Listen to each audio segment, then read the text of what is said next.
Hey, welcome everybody to another guide. This one is for Directive 8020. This will be a complete platinum walkthrough taking you through every trophy and achievement. I've got a text guide for this linked in the description as well. And it's going to be about 1.5 playthroughs to put platinum if you do it all in like an optimal manner. So to begin with, you want to make sure you pick the same settings I do. If you don't turn on these accessibility settings, then you might have to do more playthroughs if you mess up any QTEs or dialogue options, anything like that, because this first playthrough we can't do any rewinds at all because we need to play on Survivor, because at one point you need to do a full playthrough on it. I mean, there might be some kind of glitch to work around it, but we're going to do it normally just in case it ever gets patched if there is a glitch. I've not tested it if there is. Like I say, turn on all these accessibility settings in the options, which you've just seen me do. So you see all these: single action button you want on, hold complete button mash on, no QTE timeouts on, that's quite an important one, and same colour segments, put that one on as well. So make sure you have all these kind of activated guys like this. And you're going back into the main menu, solo story, new story, of course pick a new save as well.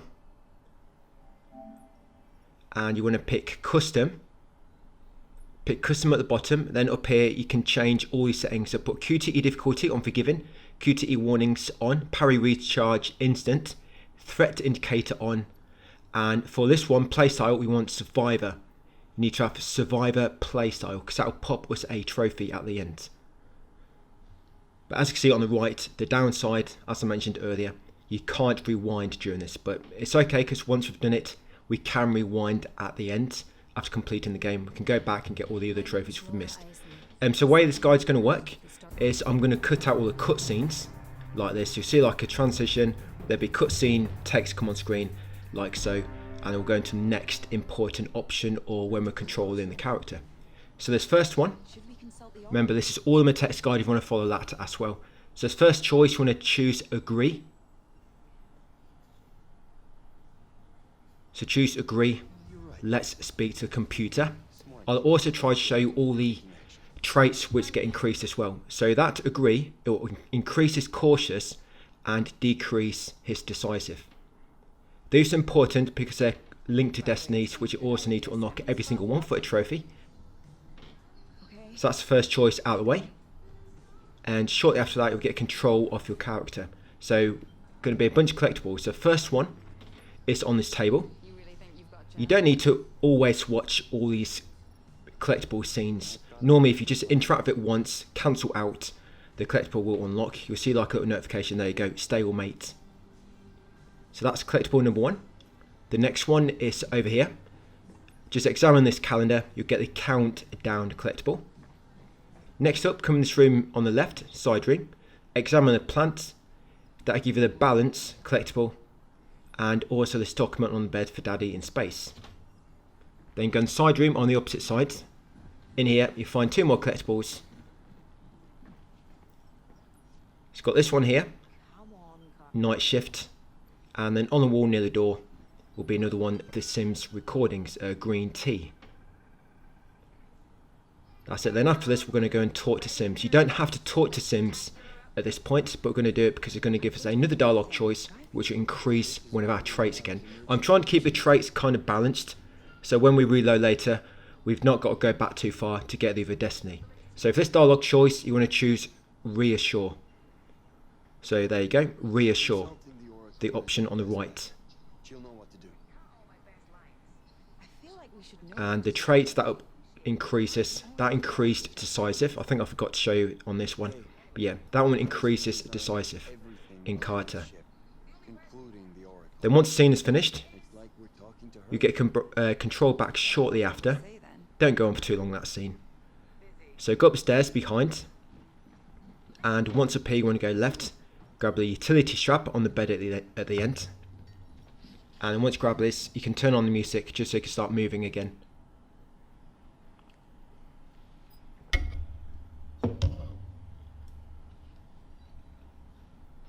Yeah, turn on the music there, guys.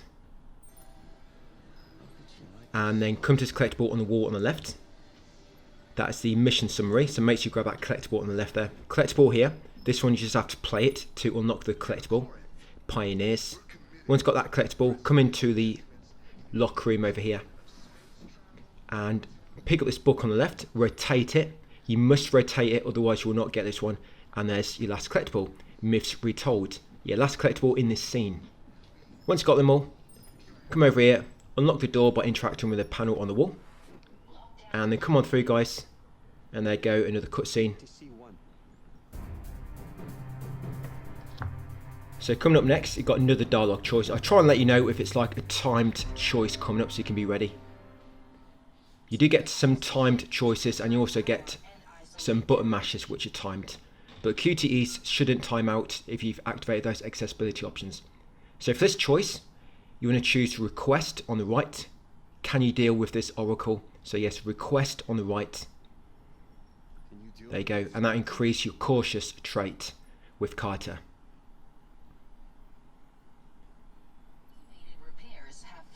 There you go. Yeah, I'm trying to keep these balanced as well, these traits. It just means we're going to save much more time later. Because rather than going really far back in order to raise the trait, we can just like go back just 1 or 2 choices before the destiny unlocks. Because they always unlock in the same place. Just choose a different option that increases the other trait so we can get the other destiny.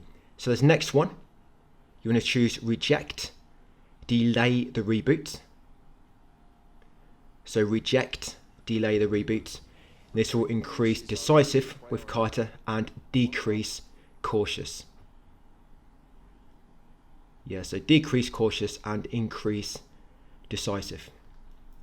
Right, there'll be a cutscene, and next up is a button mash, so make sure you're ready for this. Do not want to fail this one. Like I say, if you fail anything, you can't go back until you've completed the game, basically. So cutscene, remember, a button mash is coming up next. I mean, if you've changed it to button hold, I mean, that's what it is, but by default, they're normally a button mash, but you can just change it to hold. So here we go. That's it. Make sure you pass that. Always pass these button mashes or QTEs. After that, be another cutscene. This is only a short one. You get control back of Carter in a moment, so I've not cut this cutscene out. But yeah, you'll be back in control at medical. Be a few more cutscenes. Must have been a power surge.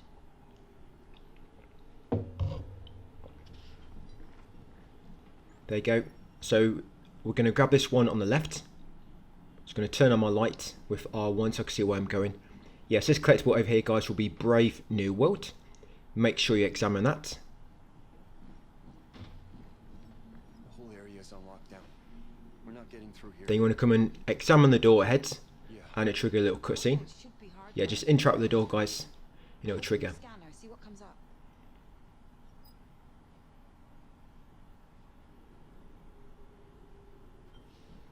Okay, once you get control back, press square to use your scanner, and then you want to follow the wire into this room, and it's going to take us to a panel on the wall. We're going to activate it, and it should unlock that medical door we're just at. Yeah, there you go. Lift the lock down. Right, and now we'll make our way back there. So on your way back, when that window opens, you want to hack that panel through the window. See that far panel? That will unlock that door beside it, so you can access that room, which has a collectible. Then come through here, go right again into this room, and grab the document on the table. That would be the Goldilocks planet. So grab that, then you want to come back outside here, and you want to go upstairs next. Do not interact with that door yet on the right, because that's how you progress the story. Come up here and get this collectible, Patches.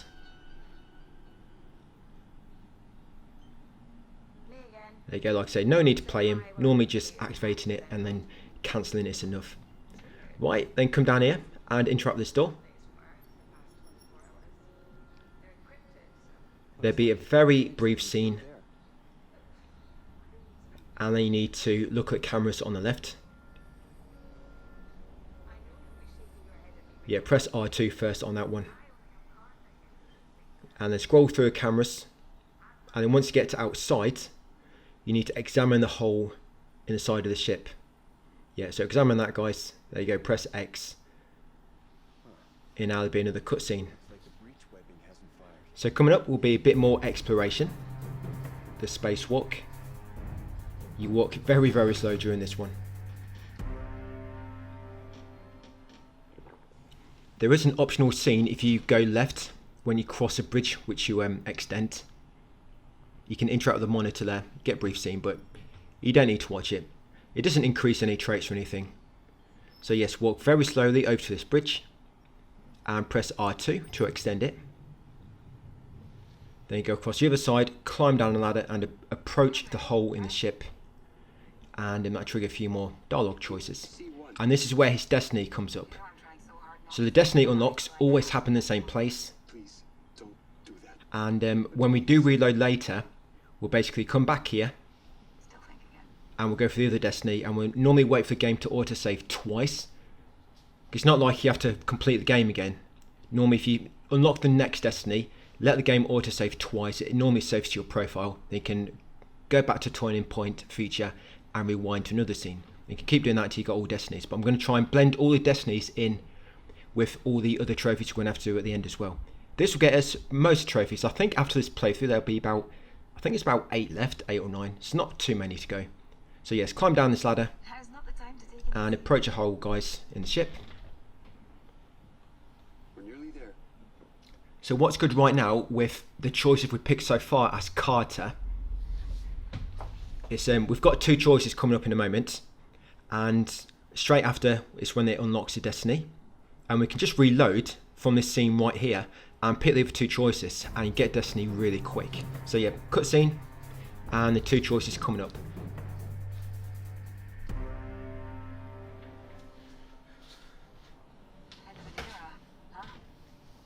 So this first choice, we are going to choose Wish. Yep, choose Wish on the right and the start of a new one. That will increase his decisive trait. And the text guide, by the way, for the full playthrough is done. I've not quite finished the text guide yet for the cleanup at the end, you know, so it's 1.5 playthroughs. But its first full playthrough, the text guide is all done. So if you can't wait for my uploads, I mean, I'm trying to do 2 episodes per video. So the first playthrough will be finished on part 4. And it's probably going to be about 6 videos altogether, I think. Yeah, about 6 videos this guide will be. It's not going to be a long one. So yes, after picking that choice, be a bit more chatting, and then another choice will come up slightly after. Here we go. So for this one, you want to choose compliment. You always see the bright side of life. Did it? Yeah, choose compliment, and that will increase his kind. The bottom trait doesn't really affect anything. It's a 2 in the. This is the top 2. There you go. So you see his decisive has more than cautious. So when his destiny unlocks in a moment, he's going to unlock the destiny connected to decisive, which is the fixer. It's hard to, though. Sometimes. So I'm just going to let this bit play out so you can see a destiny unlock text. You also get a trophy as well when you unlock your first one. So there you go, card to the fixer. Destiny unlocked. Like I say, that always happens in the very same scene. It's not like it only unlocks when you get a certain trait to a certain level. It's always in the same spot. So this way it unlocks for him anyway. And there you go, personality manifest, unlocked a character destiny. And there you go, decisive. So any other traits you increase with him now are not really going to affect anything. His destiny is locked in. Okay, so another cutscene. So button mash is coming up next, so get ready for this one. Do not fail the button mashes.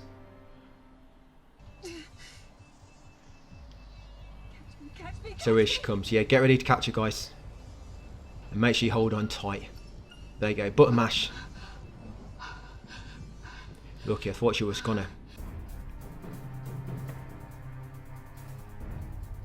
Cutscene, and now got a bit of exploration again. So we're going to make our way to the OM at the end. OM is short for objective marker, if you wasn't aware. Yeah, let's make our way to the end of this linear path. There'll be a cutscene and there'll be another dialogue choice. So we've got to find Sims. So along this walkway, there is actually one quite difficult bit with this. I mean, even with accessibility settings on, it's probably the most difficult part in the game, and it's going to be nearer the end of this video. The thing what makes it so hard is if you fail and you're playing on survivor difficulty, Sims? you can't rewind it and you'd have to come back and do it all again. And it messes up some trophies if you mess up the stealth section I'm talking about. But like I say, it's near the end of the video. So for this choice, you're going to choose empathize, the left one. Are you okay? Yeah, so empathize. Sim? That increases kind, but like I say, it don't really matter anymore. Are you okay? You can talk? Yeah, I find that cutscene a bit weird because she turns around, it looks like she's about to say hi or hug you, but then she gets all like angry. It's kind of weird. Like, I would have thought she'd make some kind of like angry face or something, at least. Right, so you got that cutscene, and you now need to run away from her.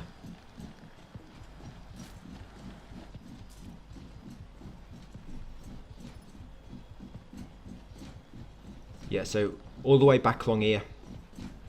Run back through the door at the far end before you get caught. Right, another cutscene.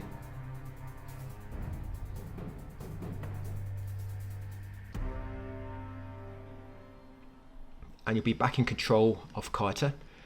So now, of course, don't get caught. So you want to run up here. It's hard to let go. Yeah, see it down below. So run up here. And then when she comes in the opposite door, you want to crouch. Just wait now. Yeah, so wait for her to walk a bit closer to you. Here she comes. And then, of course, run around the other side and through the far door. Do not get caught here, guys. So you need to go left when you come through this door. Head downstairs. You can press up on the D-pad to keep showing you the objective marker so you see where you need to go. Up these steps and through this far door at the top. Into the crew quarters. That's it. And there's a button mash coming up, so get ready for this. Yeah, so you approach this far door. And get ready for this button mash. Here we go. So when you interact with the door, shortly after, do that button mash. And that's it. That's the end of episode 1. You'll get a trophy. And there'll be a cutscene as well.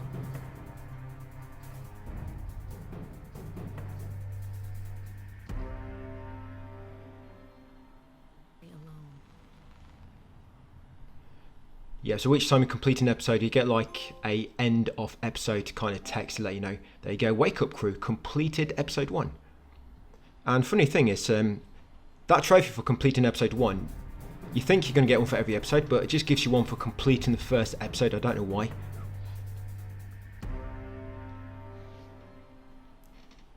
What would he do?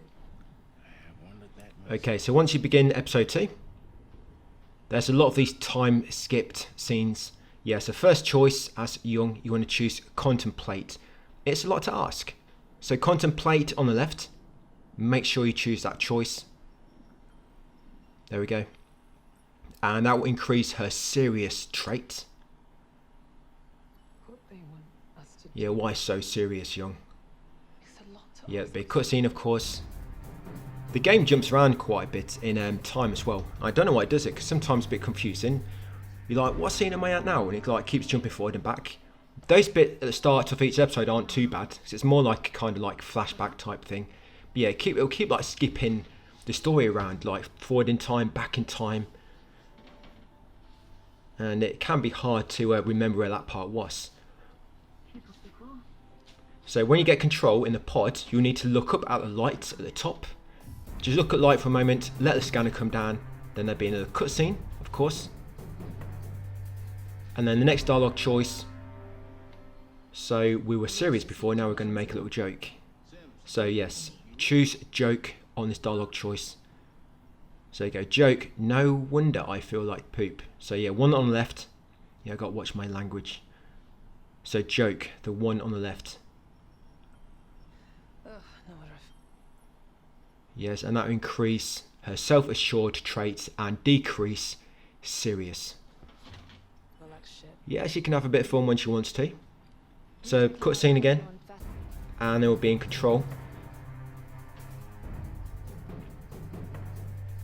on an exploration part, simple pleasures. So we're first going to grab a collectible, Waking the second pilot now. and it'll be on the monitor on the far right wall. Yeah, so from the way you're facing, just go to the far right, and there it is. So this collectible will be perfect replica. Yeah, so grab that one. Once you've got that collectible, you want to come over here next and talk to Stafford.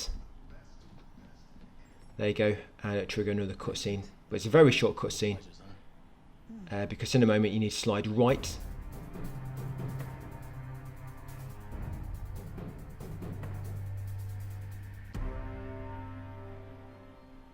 You have to slide right on a display. Yeah, here we go. Yeah, very difficult part this. Slide right, do not mess that one up. Try that. Right, then we're going to interact with Mitchell after another cutscene. Yeah, cutscenes coming thick and fast.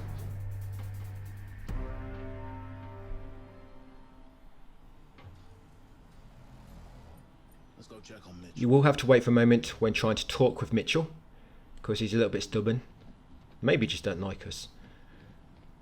Yeah, so come over here, wait until a prompt appears, and then have a chat with him. You can tickle his feet if you want and see if he's actually feeling anything. He just woke up from being in sedative for quite a long time, hypersleep. Ready, kiddo. So yeah, interact with him, guys, and then be another cutscene and another dialogue choice. Rise and shine. There we go. sleeping beauty. Give him a bottle of baby milk. And to what do I owe? So this dialogue choice, we're going to choose confess, and that will increase supportive on Stafford. It'll increase that trait. First manned exoplanetary mission. Yeah, so confess, get it all out. Farewell. Yeah, so one on the left, confess. Retirement isn't for me.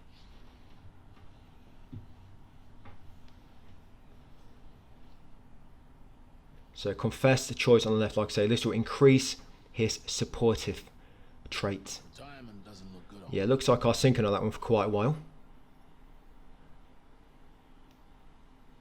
If I wasn't part of this mission, I'd be right behind you. Be another cutscene, another dialogue choice coming up.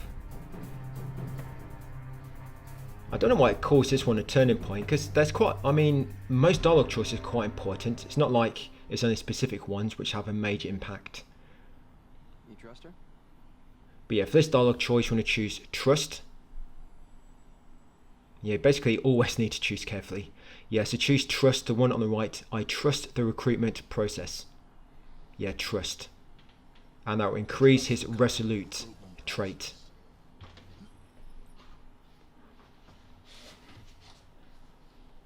McNamara was the best, So another cutscene, and then we're going to be in control especially given Cooper's seal.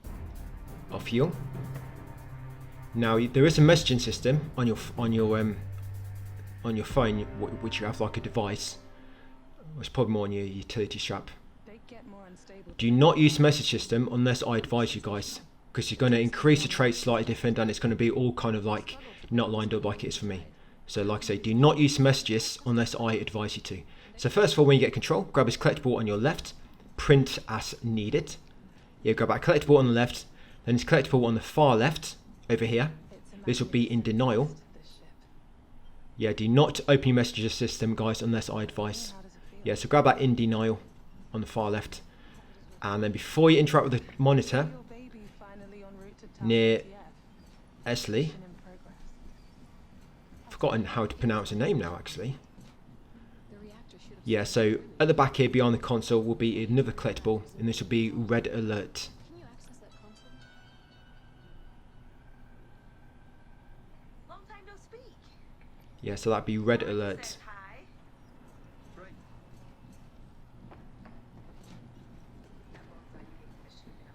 And come to this monitor now,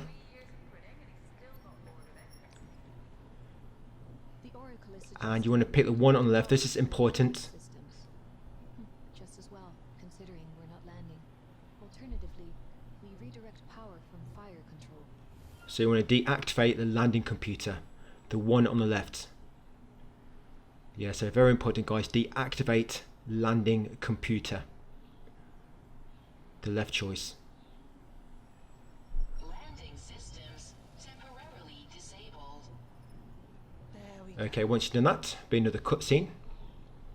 Another dialogue choice coming up.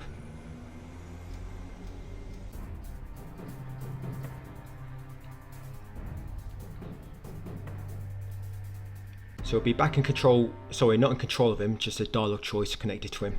But yeah, back at Stafford, Service logs. dialogue choice you want to pick is accept. So the one on the left, accept, very well for the record. So accept on the left. And that increase his supportive trait and decrease his resolute. Very well. Accept it. Another cutscene. And for this dialogue choice, we'll pick disapprove But Isley, as young. do remember that. So another cutscene, guys. From home. There is a bit of like dead scenes at the end of the dialogue choices, but I didn't want to cut them too tightly, so you might miss out what I'm doing, or if I go past it too quick, I want to leave them on screen for a moment before I transition to the next. So for this dialogue choice, you want to choose disapprove. That's disgusting. Yes, so disapprove on the left, and that increase your serious trait. There we go. And then in a moment we'll be in control of the cameras. You honestly think So you have another cutscene. You want to go through each recording once you're able to.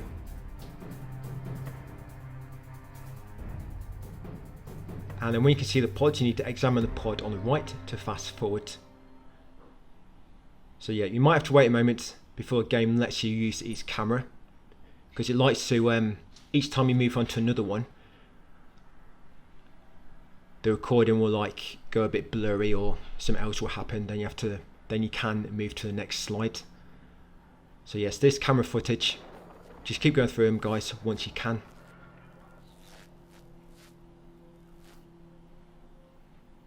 You have no idea what he's up to.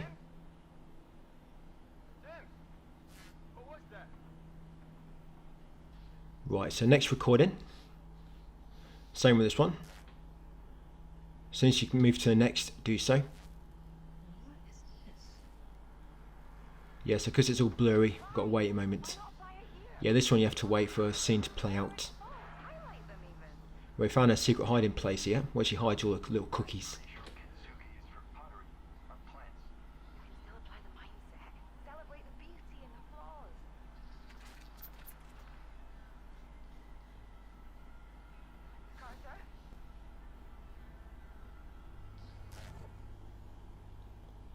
Yeah, someone out at the back there. I wonder who that is.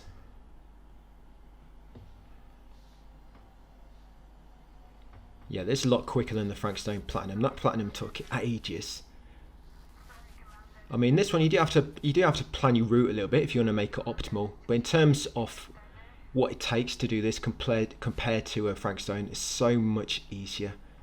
And this turning point, or cutting room floor, as it's called in Frankstone, it makes it a lot easier to go back and, of course, choose different choices and whatnot. Yeah, this game would be a bit of a pain in the back if you couldn't do that. So after looking at the pods, in the pod screen, on this final camera, you need to go all the way right and then back left, and Sims will do a peekaboo, and that will end at that part. So it'll be another cutscene. So like I say, on that last camera, go right and then move back left, and she'll peekaboo you. And there'll be another cutscene. And dialogue choice coming up, we'll pick question. Kept running. That's an assumption. What are you suggesting? Yep, the one on the left, question. Don't you think it's odd that we're going to pick question? No, that's one we need to pick. So yep, one on the left, guys, that increase her sympathetic trait. Don't you think it's odd?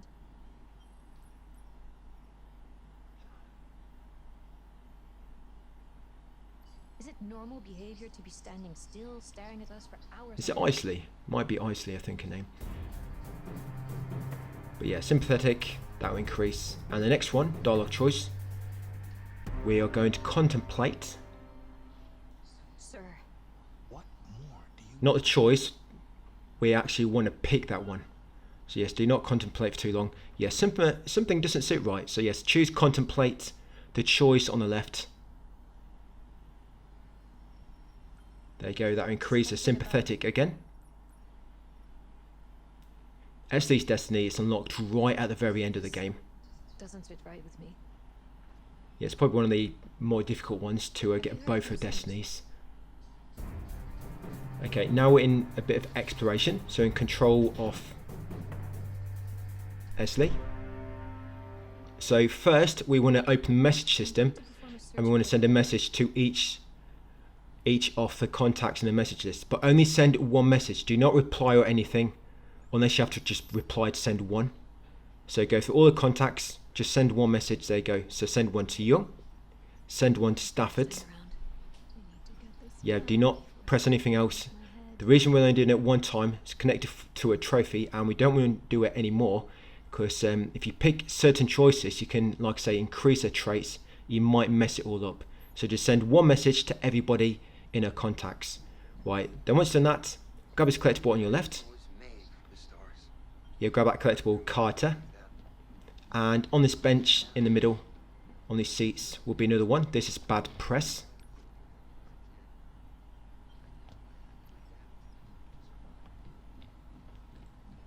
Then we'll come over to these steps. We'll make our way up to the upper floor. And we'll make our way into the upper room at the top, where there'll be 2 more collectibles. Still busy down here, Commander. We need another 10 minutes. Suits me just fine.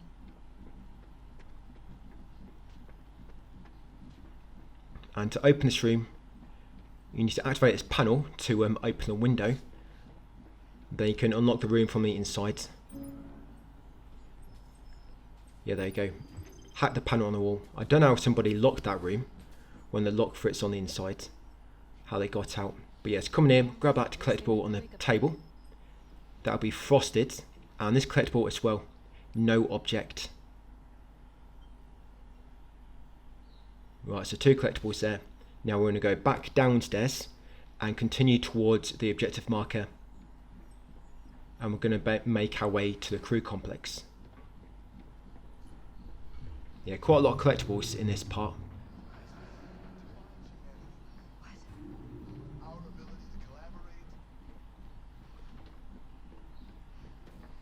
So yes, back downstairs and into the crew complex.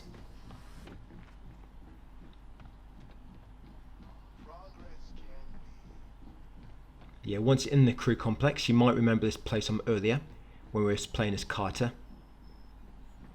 So you have to hack that panel to unlock the door. So first go up the stairs on the right and run past the door to find a collectible on the bench just past it. Yeah, this one here. So that'd be Wish You Were Here. Grab that collectible.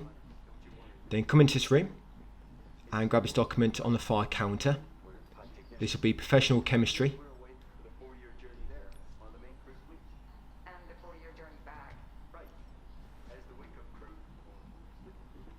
There you go, a bit delayed. Oh, there it is. So yes, grab that one. And then come out here, guys, go left, down these steps. And on the left here is a photo frame. Pick it up, rotate it around to get another collectible. Father's footsteps. And a bit further past this one on the chair on your left will be another collectible. This one is Weak Spots. What is this? Once got that one, come back along here where you just came from. Go straight on at the fork, and on the floor here near these crates is another collectible. Yes, Paving the Way. And then come into this locker room on your left and examine the display on the left to get another collectible, Sweet Dreams. Now interact with the monitor in the middle, and the code for this is 13576. So 13576, and then press accept. That will open the lockers nearby.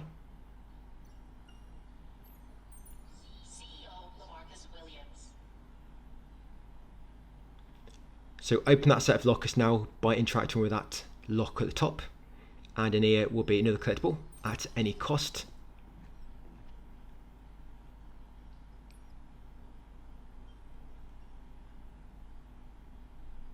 And then the lockers on the other side, same again, open the lockers, and in there will be a final collectible, guys. I think for this chapter, actually, this episode, yeah, final collectible. There you go, promises. Pick up that document. Now exit the locker room.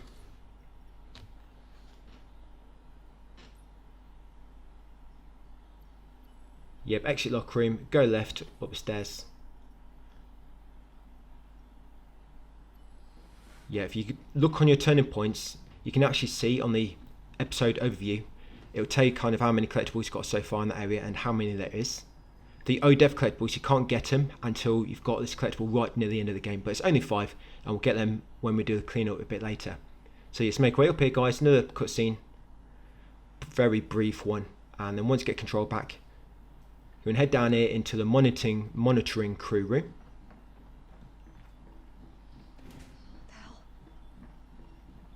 And go into side room on the right, interact with the PC, and the code for this is 0828.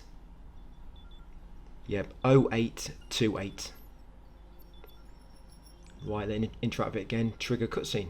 So this next bit coming up, you need to be very, very careful, because your progress will be immediately saved if you get caught. You might even want to, if you've got the means to do so, quit the game and back up a save. Like I say, it's very, very easy to mess this bit up, and it might mess up a few other things if you get this wrong. But if you follow my instructions, you should do this without any problem. So first of all, run up these steps. It doesn't matter, she can't catch you at this point, because she's programmed to go through this door, and it has to lock behind her, because when we go through it, there'll be a brief scene. So yes, run up here, you'll automatically walk when she goes through this door. And then when you go through it yourself, there'll be another brief scene. Now you'll hide behind the chair in a moment. And you just want to stay there, do not move until she goes out the door on the right.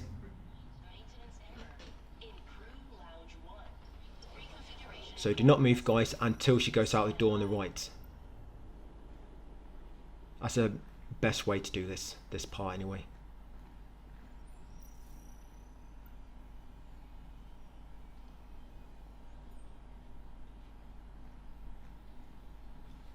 So sometimes if you can't see, you can use scan, which might make it appear a bit clearer, because you'll kind of be like glowing.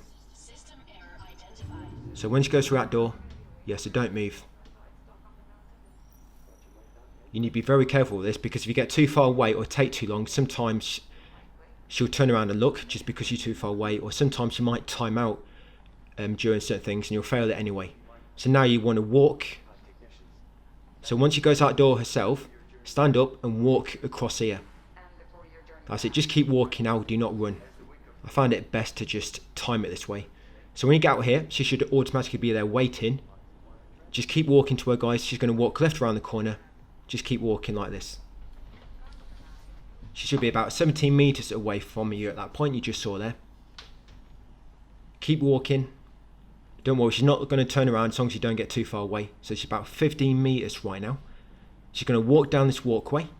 Now if you take too long here, she'll stop and turn around. This way you don't want to be too far behind, and of course you don't want to be too close either. Keep walking. Now once you get to this bottom walkway, you want to crouch. That's it. Then when you get to this middle part, go left or right around it, don't really matter. And just keep moving towards it now, but crouched. That's it. Again, if you take too long here, it can be difficult to get closer again, because in a moment she'll be looking down this way. So crouch all the way over here. That's it. Now wait here now. She's going to walk along here and go to that terminal there. Now this terminal, if you take too long getting to this point, she'll time out and you'll automatically miss a terminal. And it can be hard getting to these crates if you're too far behind, because you'll be looking in that direction. Then once behind the crates, once she turns around and starts walking away, stand up and start walking up here. That's it. So from the terminal, when she turns around to walk away, stand up yourself and start walking. When you get to this walkway where the monitor is on, you want to crouch, because you'll walk underneath you in a moment. And you want to come over to this terminal and you want to restore power. Like that, very important. Once you restored power, start walking over here. And then when you get to your steps at the back, just wait now, because once you get to that far door, she'll turn around and look in your direction. Just wait here. There you go, and wait for it to go in the door herself and for it to lock behind her. Right, and there you go. So now we can just run up there now. Yes, very, very important, guys. Do that the same way. Like I say, if you do anything a bit differently, she'll catch you, and I found that's the easiest part. Because all the other parts, it don't really matter if you get caught, but here it does, because you automatically fail it, and we need to restore the power. Yeah, because later on you have like a weapon to parry all with. Okay, so for this dialogue choice, you want to pick appeal. What's wrong, Sims? Yeah, pick appeal, the one on the right, and that'll increase sympathetic. And after that dialogue choice, there'll be another brief scene, and we'll get timed dialogue choice next. So this one is timed, guys, so do not take too long. This next one coming up. And we want to choose plead.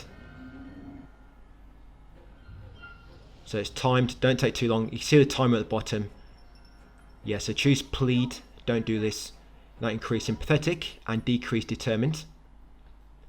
Right, now we need to quickly crouch through the vent and make our way through it, climb ladder at the end, guys, and continue to the OM to escape.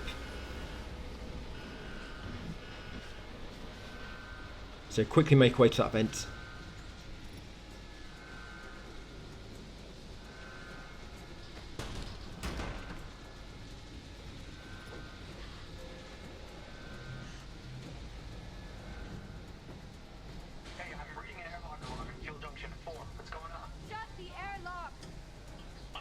Yeah, you make her through here, guys. Be a ladder at the end.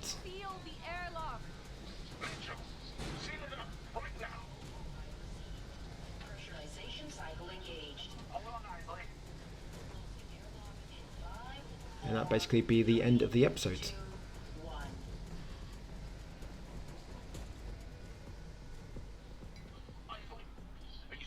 Yeah, so that's 2 episodes in one video. Like I say, we'll try and get 2 in each video, and then probably take 2 videos for the cleanup at the end. It's going to be about 6 videos in total, I think.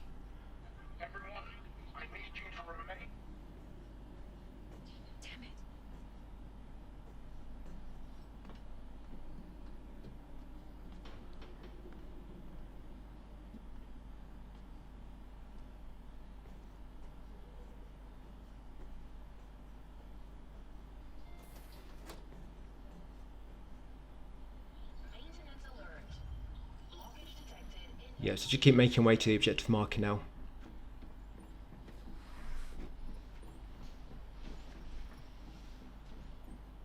Yes, all the way at the end there.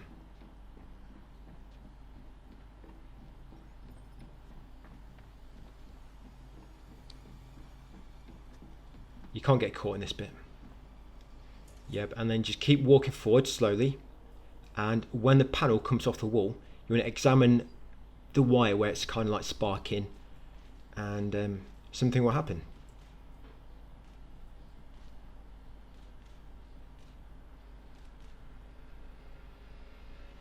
Yeah, just keep nudging forward.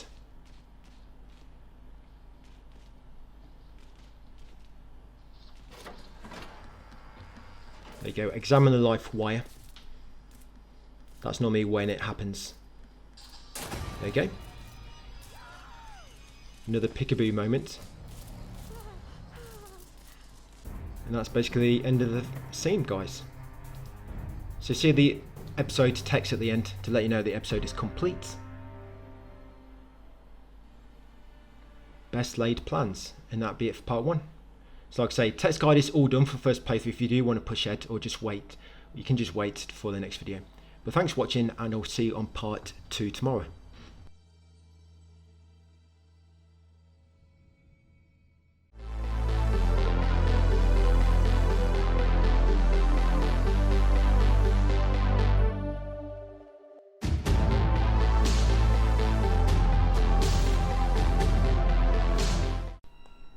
Hey, welcome back to part 2 of my Platinum Walkthrough for Directive 8020. In this video we're going to cover episodes 3 and 4 in game. Short video, of course I'm cutting out cutscenes, just putting like a small text on screen, let you know when a cutscene will be, and we'll go to the next choice. I'll be taking you through everything. Just make sure you always follow my choices, guys. If you do anything different, it might not all work out the same at the end. It might have a bit more messing about to do, which you have to of course figure out yourself, because you detours from the guide a bit too much, but that'll be on you. So shortly after episode 3 starts, you'll get this cutscene. I'm just going to leave this one to play, so it's the very first one. And the first dialogue choice, you want to choose challenge. So one on the left, challenge. How do I know it's you? How do Once you pick challenge, that should increase his philosophy trait. There you go. And then shortly after will be another dialogue choice. For this one, choose warn. Stay back. So warn on the left.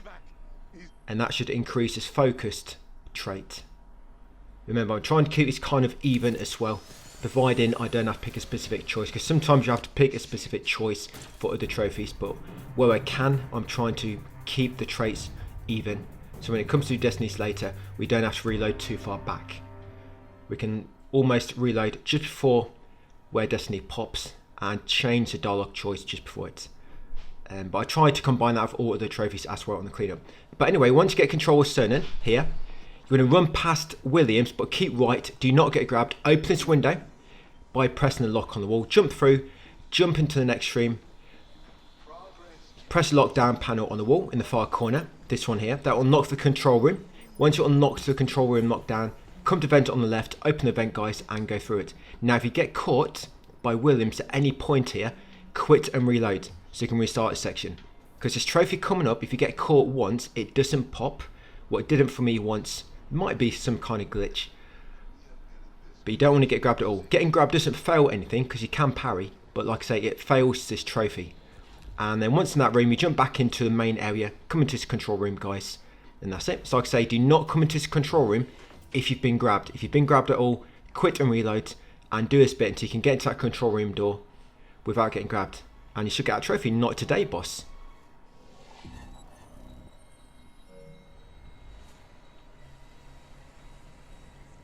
So another cutscene after popping that trophy.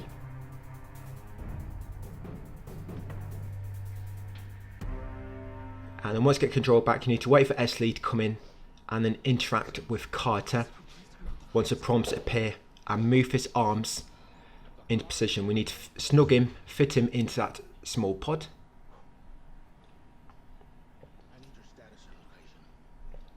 You have to wait a minute for the prompts to appear, so you have to wait for your friends to come over. And then once you've squeezed him into the pod, you need to interact with all the points on his body to progress. So you can see at the bottom left, my message option is available, but do not check any messages. If you do, you might increase a trait and it might mess things up, because I'm trying to keep them all even. Stafford spoke to them. We heard them. So any moment now, here we go. So yes, once you can interact with his elbow. Push now. That's it, just bend it in. Put a bit of force into it. Yeah, it's going to be a bit of snapping going on. But you shouldn't feel it.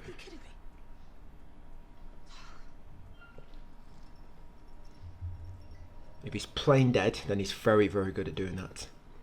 And then once you fit all arms in, like I say, 5 points on this body, it doesn't matter what order, you have to interact with all 5 points. Lord have mercy. So what do we see? So you've got this wound, that little scratch on his belly. You've got his shoulder, you've got his nostrils, and you've got his ankle as well, and I think his leg. Let's have a look, good look inside there, both sides as well. Stab wound to the abdominal region. Looks different to the rest of the wounds. And then the one on the lower body. We don't know that. So you've got his wrist, yeah, his wrist as well, and then his ankle. Shame they aren't chipped. No way of tracking it. Then the big cutscene, and we've got another dialogue choice coming up. There will be quite a few timed choices in this, so just listen out when I say it's a timed choice. If it's timed, you need to be ready. Make sure you're looking at screen ready, guys, to do that choice, because if you don't do it in time, it will time out and it'll count as like a neutral selection, I think, and it'll mess up a few scenes here and there. Change. So cutscene again, after examining all 5 points. Next dialogue choice, you want to choose speculate. A long time isolated in space, so choose speculate, Spent this. and that should increase his supportive trait. Now that increase seems a bit glitched because for some reason it sometimes gives it to you before the dialogue choice even happens. I think it's a bit glitched, but yeah, that should give you supportive. Now next choice, you want to choose concede. You were right to be concerned. Yeah, choose concede, You were right the to one be on the left. concerned. That should increase his supportive again. I should have listened. And then after that, I've got another cutscene, guys, before the next choice pops up.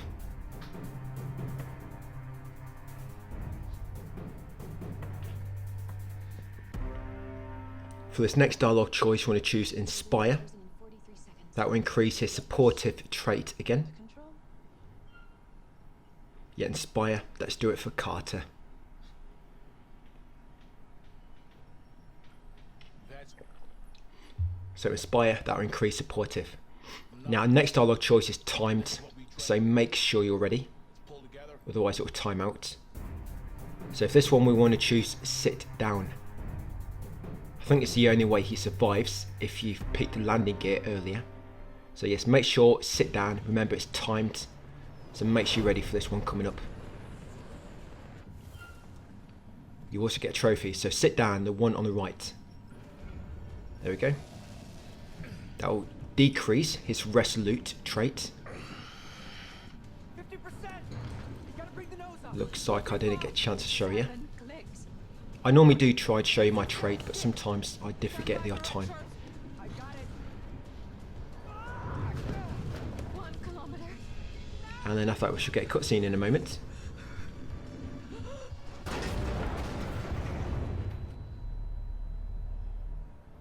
Cutscene and a trophy.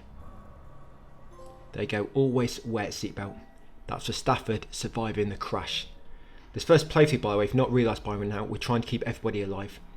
So next one is a timed dialogue. So timed dialogue choice coming up, guys. So another cutscene. And for this timed dialogue choice, we're going to choose Demand. And this will increase his focused trait, Cernan's. Hold still, I'm almost done. So timed dialogue choice coming up. Here we go. So yeah, choose Demand. Get me out of here. The doors! They're stuck! Yeah, you don't want to go down like that guy did at the start off Alien Covenant, I think it was. So yes, choose Demand. That increases focused trait. Like I say, that's a time dialogue choice. The next one, we will choose Pray. That increases philosophy and compassionate traits. We can't get a line through to the Oracle. All the rest of the The trait at the bottom, by the way, doesn't really affect anything as far as I know. It's them top two which are important. So choose Pray. May he have no suffering. Yeah, famous last words from Cernan. No other than There you go.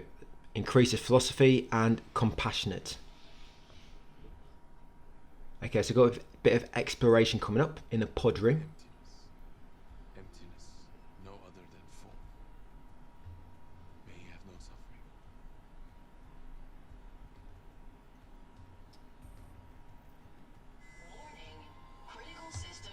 Yeah, I just let that cutscene play out a bit because it comes up shortly after. There's no need to cut that one out. It's about 15 seconds.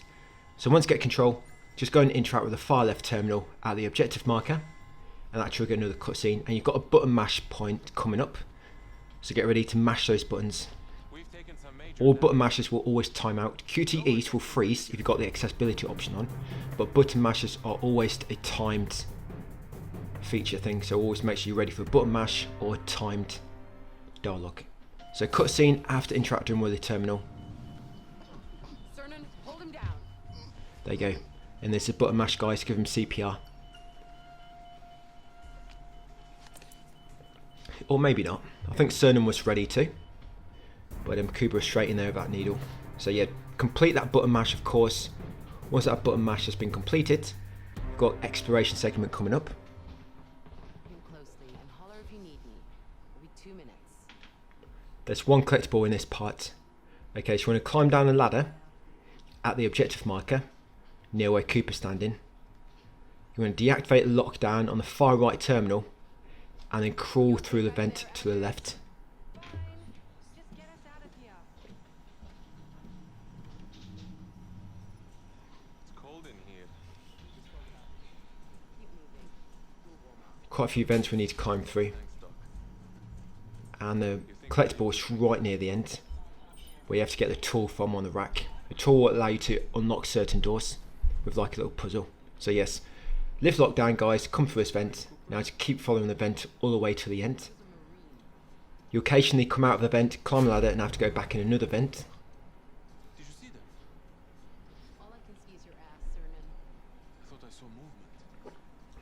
episode 4 when we get there. I think episode 4 doesn't have any collectibles at all, if I'm remembering right.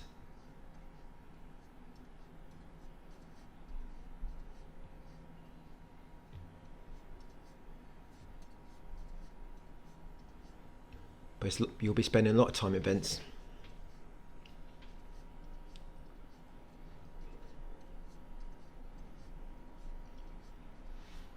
Yeah, we're going to get a collectible for Sims recordings. We'll do a bit of messaging later, but the messaging is going to come in episode 4 when we use the messenger next, and then we'll do that as you. The messaging system, by the way, you only have to message each person once. It's not like you have to message everybody with each different person.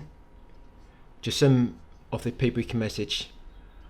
If you don't do it early enough, you miss out. For example, Carter, you can only message him before, of course, you find out that he's passed away. And there's quite a few like that, where you can only message him at certain times. You've got to be careful. Like Cooper, you can't message Cooper until a bit later. I think in episode 4 or 5 you can message Cooper. Okay, so we're out of the vent. So to open this room, you see that window? You can unlock the door through it, there you go. So you have to interact with the lock in the back of the window, and that will unlock tool storage over here. So come into tool storage, go left, and grab a collectible on the wall first. Like I say, this will be Sims recordings, slingshot. Once you've got that, come and grab a tool from the rack at the end to trigger a cutscene. So far, we've had luck on our side. We've got 2 dialogue choices coming up. We're first going to choose Confide. That will increase his compassionate trait. So Confide, it reminds me of my husband. It reminds me of my husband. Not me personally, that's Cernan. So yes, compassionate. Choose Confide. And you need to choose the same option again. So it'll be another Confide. So cutscene first.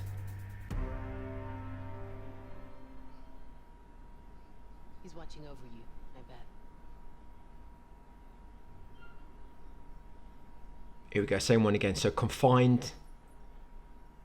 He believed life wasn't the end. So confide again. Again, that increased compassionate trait. Be another cutscene. Then we need to use our new tool to unlock the next door. So excited to know what.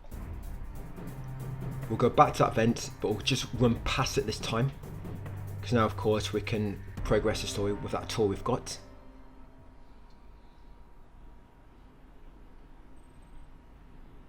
And we're taking control of Cooper.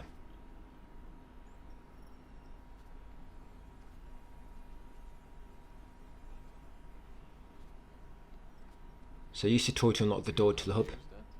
I know how to bonk you on the head if There you go, that puzzle is easier if you turned on some of the accessibility settings. So like I say, back to where that vent we came from. You have to jump across this gap, but don't go in the vent, just run past it this time. Come into the far door. And into the... take the right, I think it's the right before the north corridor. Yeah, this door here. And use the tool to enter the pod room. And that should trigger a cutscene, I think, once you go through. Or shortly after, at least. Yep, so this door at the end, this is the one. And the next dialogue choice is going to be timed, so make sure you're ready.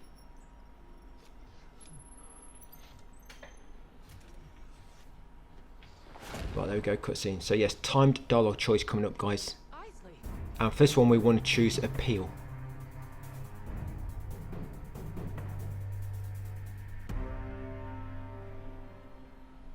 Are you fucking kidding me? So time dialogue choice and choose appeal. The option on the left, we don't have all the facts, so appeal on the left. And this should increase her professional trait. Right, next will be a bit more exploration. There's a lot more collectibles on this one. Quite a few actually. It's about 7 collectibles now. Yeah, so cutscene. And then when you gain control, you'll examine the document on the table behind you to begin with. So controlling Cooper. We need to get to the other side of the wreckage. So yes, table behind you guys. It's kind of behind you on the right. There you go. Examine that. That'd be another collectible. Words of affirmation. Now you want to hack the far left panel to open a nearby window, and then you want to jump through it. Then you examine the wall monitor in the corner to find another collectible. So yes, hack that panel to unlock this window. Jump in. I believe this is the kitchen. And then come left in this corner. Yep, so activate that monitor, guys, get another collectible. That would be Sims. Yeah, Sleep Crew Sims from that collection. Okay, now jump over the fallen shelf in the middle and unlock the locker on your left by using the code 0402. There you go, and accept it, 0402, and inside there you'll find another collectible. This will be Dark Future Nutrimito.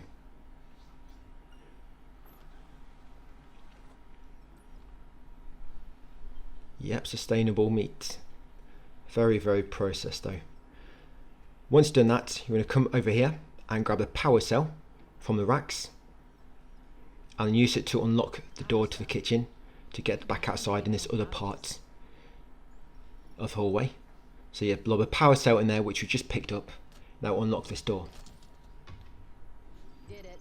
So you go out this door now, turn right, open the window by hacking the panel beside it, jump back into the same room, then go and get the panel, the power cell, and you can go back out the window now. So you need that power cell for something else. Those messages I keep getting coming through saying new message received, ignore them unless I advise to go and listen to them, guys. Right, so once you're back in this area, go left and grab this document on this counter. So that'd be Secrets, Conspiracy, Game Changer.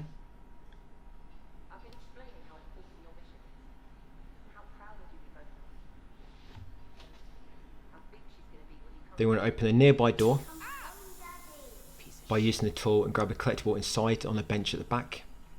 Yes, this door here.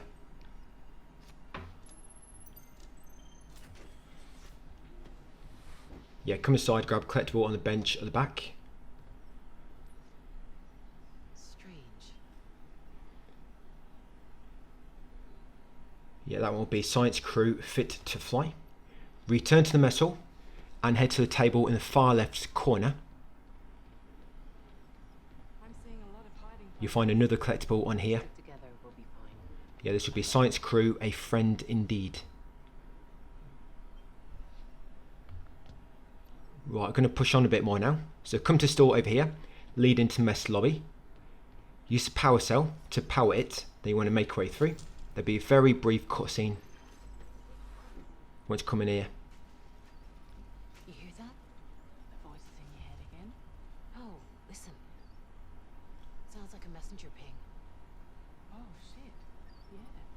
So we want to go down these steps and then go left to find another collectible.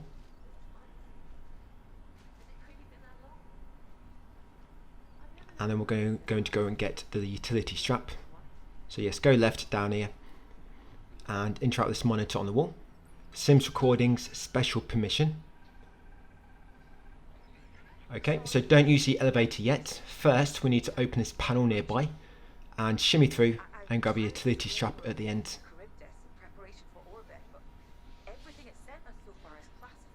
Yeah, that should be a last collectible in this exploration segment. Yeah, so push this panel out of the way, guys, and shimmy through. Yeah, it's going to be a button mash there, so make sure you pass it.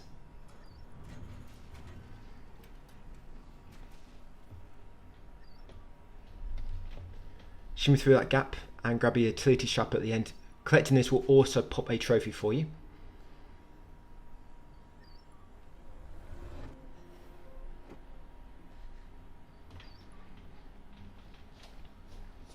Yes, Carter's utility strap. So once you pick it up, there'll be a cutscene, and the trophy should pop shortly after.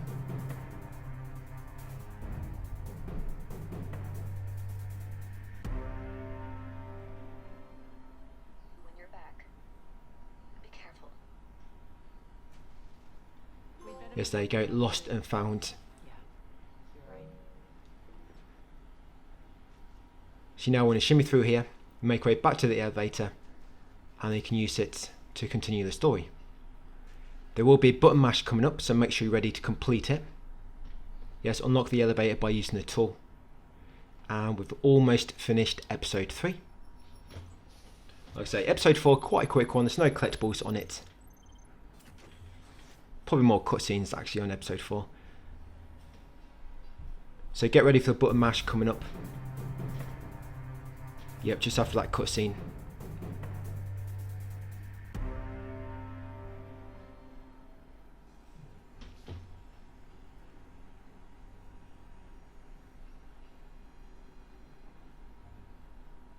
Yeah, it's a button mash when she tries to squeeze the door open. There you go, complete that one. Then got dialogue choice coming up next. First one, we're going to choose disagree. That should increase professional trait with Cooper.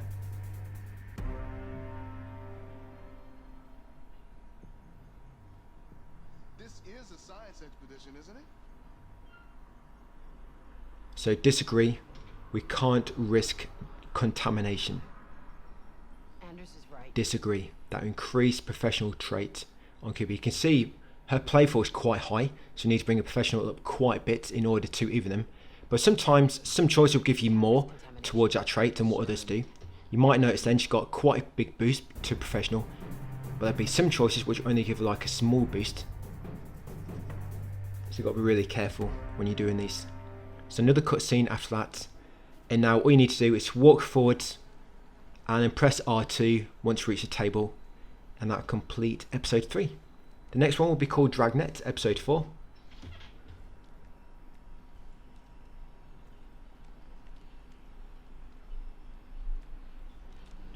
Yeah, I'm just looking now, there's not really much exploration in it. Yeah, no collectibles at all. So yeah, just walk forward guys and press R2 to complete this episode. We start off with an exploration part in episode 4, I guess after the first cutscene, and then the last one is a bit later. But you'll be evading an enemy again. But for now, it doesn't really matter if you get caught now.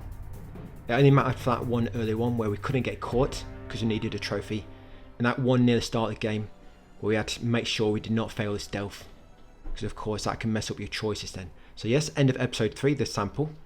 So episode 4 will be called Dragnet. So it will be an exploration, and this is the Overwatch scene.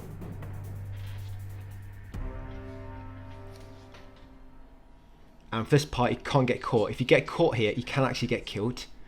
I think it's because there's more than one of them. So yes, do not get caught during this. So when you first get control, interact with that panel guys to cause a distraction. You don't need to move, just press R2 when you look at the lockdown panel.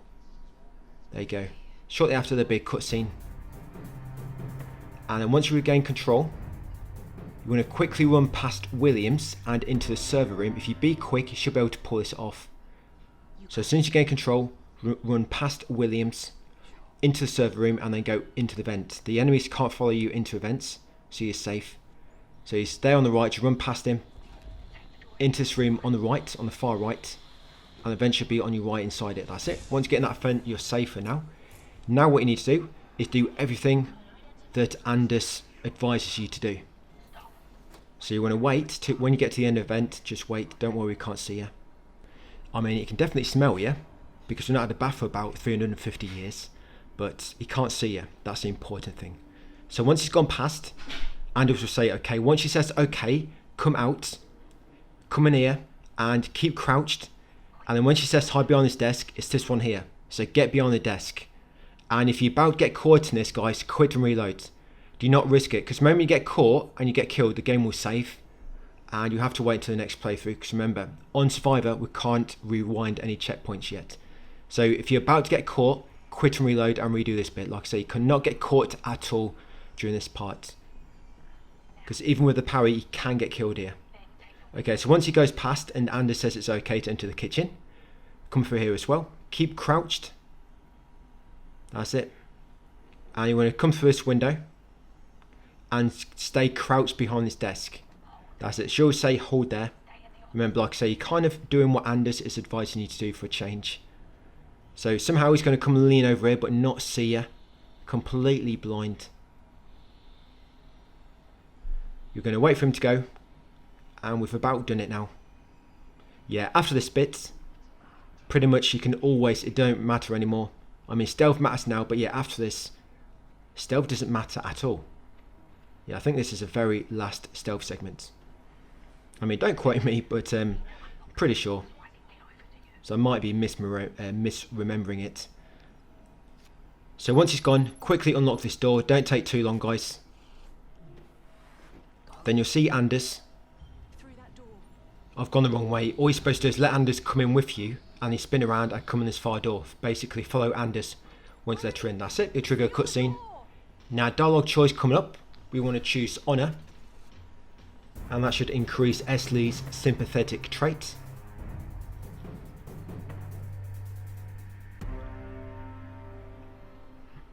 Make sure his sacrifice was not in vain. Yep, so cutscene. Cut to Esley. So choose Honor, rest in pieces. Yeah, so 1 on the left. That's it. I'll increase sympathetic.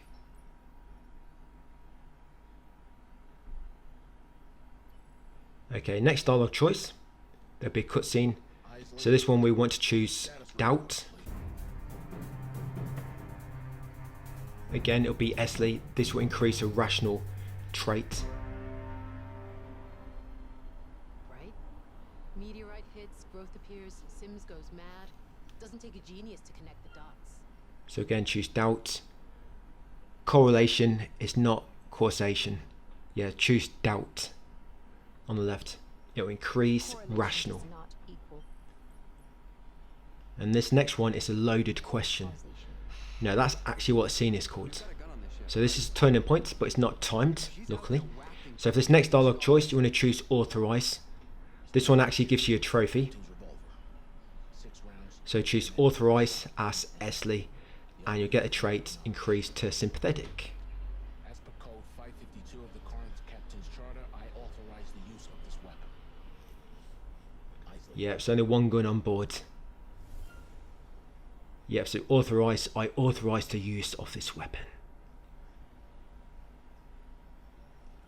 Yeah, we get a trophy, right to bear arms, approved the use of the gun. Yeah, so there you go, increased sympathetic. Use of the weapon, sir. Right to bear arms. Isley, do we have eyes on her? Okay, so next dialogue choice will be believe. We'll be controlling Stafford for a moment. So cutscene again, of course. I think this cutscene only happens if Stafford is alive, of course, because it involves Stafford. Can't involve him if he's no longer living. So you choose believe. This will increase his resolute trait. Yeah, believe. We'll tame this land. We can do it. Tame this land yet. Yep, so believe, that increase resolute. And the next dialogue choice, after a brief cutscene, we will choose reassure. And reassure will increase resolute, no resolute. So cutscene, and we'll choose reassure next. Same scene, just different choice. Yeah, reassure. I've been in worse situations. Yeah, you remember that one time? Yeah, I'm sure he'll tell us all about it eventually. There you go, increase his resolute. Right, so got a bit of exploration again. And we're going to do a bit of messaging now. Yeah, going to send text messages, guys. Have a bit of time on the smartphone. So we want to send basically one message to each of your contacts on there. Do not send more than one. You do not want to trigger any choices because it's going to mess up her traits, of course.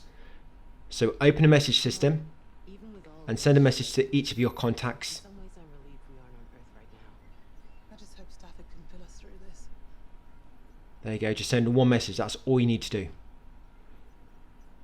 I mean, I probably did end up sending more than what I needed to, because some of these I've messaged already. I think when we're playing as Cernan or Esley. But I think I should do it as 3 people. So just message them once. Do not pick any choices at all, because like I say, it's going to mess up her traits, and then it'll be a bit harder to reload things at the end. So once you message them all once, we can now carry on. So come to the end of the walkway, come to power circuit, make sure you scan it, because if you don't scan these, you can't interact with them. You have to scan them first. So scan it. reroute the power to the left so the vent will unlock. And you want to make your way through the vent. This is a very, very long vent section, and basically this is it now. You complete this vent section and that's episode 4 complete. Like I say, it's a very, very long vent section. You can't really go wrong. So just follow the path. It's pretty linear to begin with. There will be some times when you can go left or right. Yeah, you get a massive choice. It really increases how great the gameplay is. Yeah, the immersion. Yeah, you get a choice to go left or right. And just giving you that ability to choose. Yeah, it makes the game a lot more interesting. I really like that they've put multiple routes in the vent for you to go through. Yeah, very, very interesting gameplay this. So this is vent door 1. Once you approach it, Cooper will unlock it for you. I don't know if they're trying to give like alien vibes with all these vents, but without the aliens. Because for some reason they can't enter vents. I don't know. But yeah, when you can go anyway, it doesn't matter if you go left or right, you can still get to the same destination. And at the end of this will be 2 QTEs. So remember, QTEs, if you've got the accessibility option on, you can't fail them. Yeah, the enemy or whoever is doing the QTE, time will just eventually stop, it'll freeze, and giving you all the time in the world to press the button. I mean, as far as I know, it can't time out. Put the accessibility option on. I mean, I've not left it for an hour yet, so I can't say about that, but I'm sure it just freezes time altogether. God, what's that smell? Right, almost at the end.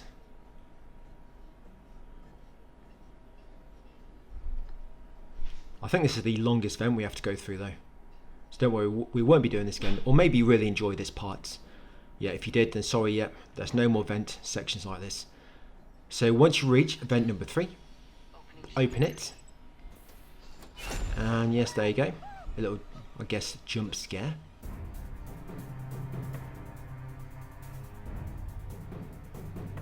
Big cutscene after that. Then you get control back briefly. Carry on to the end. And that will end the chapter. Like I say, there'll be QTEs at the end, 2 of them. But QTEs are not timed as long as you've got accessibility options on. So continue through the vent, of course. Pretty self-explanatory, guys. Just keep holding forward, pretty much. It's up to you how you want to get past this. Well, they make us lift it up. I don't know why we're in the vent. Why can't we just crawl a bit deep underneath it? So yes, lift it up out of the way.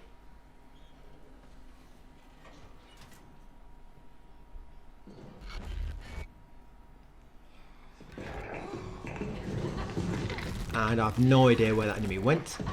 So they can kind of go through vents, but we never even have to fight them in a vent.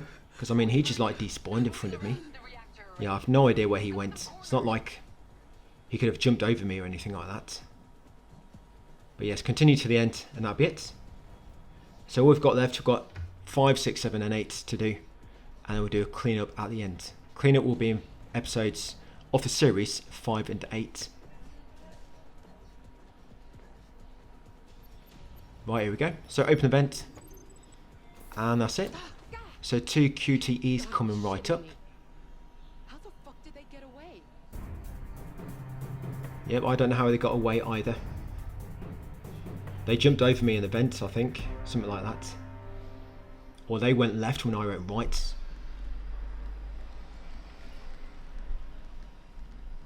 So for this bit, what's I talking about QTEs? Got to do this bit yet. Oh yeah, so for this bit, guys, it doesn't matter if you get caught. It doesn't matter at all. You can just parry the enemy. I mean, just got to make sure if you do get caught, of course you break free. So it does matter, but I mean you can break free, so you can't really get caught. You can get grabbed, but you make sure you break free by doing the parry option. And if you've got accessibility options turned on, you can make it so you can parry instantly all the time. But if that's not turned on, I think there's like a cooldown on it. And if you get caught too many times too soon, then you can get killed. So just make sure you always break free if you get grabbed. You're going to come up here to the far left, grab the power cell outside this room. Then once you've got a power cell, come inside it. Again, I've been grabbed. It doesn't matter because I can break free instantly. Yeah, very important, guys. Do not get grabbed and killed. You can get caught as long as you break free. Always keep that in mind. When I say get caught, I mean that you're going to break free afterwards, of course. That's what I'm assuming. You're going to get caught, you're going to break free and carry on. You're not getting killed or anything like that. So in this room, put a power cell in the slot to power the bridge. Then we're going to make our way down to the bridge now. We're going to interrupt the terminal near it to extend it. Then make our way across the bridge. And that's when the 2 QTEs come up. Sorry, yeah, I was getting that bit mixed up.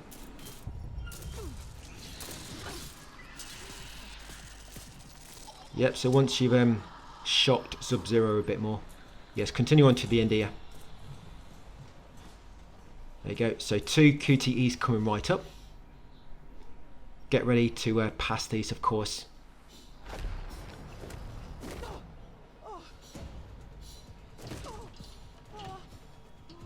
There you go, here's one.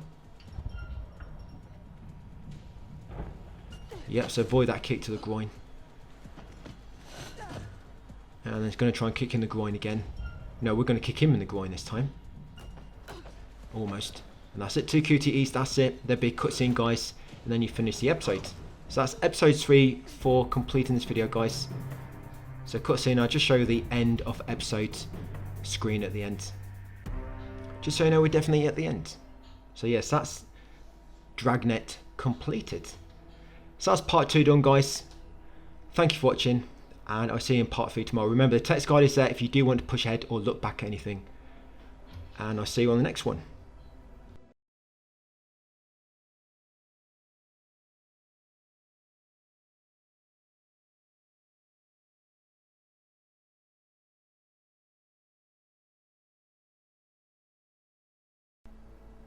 Welcome to part 3 of my Directive 8020 100% Platinum walkthrough.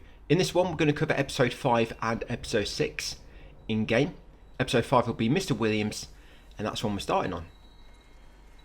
So to begin with, you will get control of one of your characters very shortly. Warning. Intruder identified. Yep, so you'll get control as Esley, I believe. And you just want to keep running until you reach a door marked control room at the objective marker. So you can press up on the D-pad to make the OM appear, and then just make your way over to it, guys. If you do get caught during this, don't worry, just parry the enemy. I mean, you need to break free. But yeah, as long as you've got instant parries on, you can always parry the enemy. So if you get caught, just make sure you break free as soon as you can. Eventually you'll get to this room. Come through a door in front. Once the pressure has been engaged, and interact with the terminal on your right, and that trigger a brief cutscene.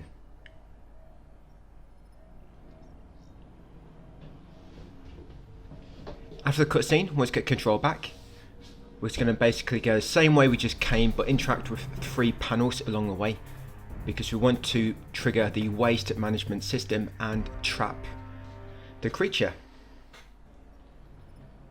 This does pop a trophy, but it doesn't come until a bit later for some weird reason, due to a time jump, because you don't actually see the outcome of the waste management system until like episode 6, I think it is. So yes, once you get control back, just make your way back on here. Now you see these 3 panels, you want to slide them all down. Again, if you get caught on the way, just parry the enemy to break free. So here he is. Sometimes when you do parry an enemy or get caught for a moment, it can take you a second or two just to get your bearings again, because the camera's light flips around sometimes. So this is the second panel. Again, slide it down. And you've got a third one at the end. These switches. Again, if you get caught, just parry the enemy.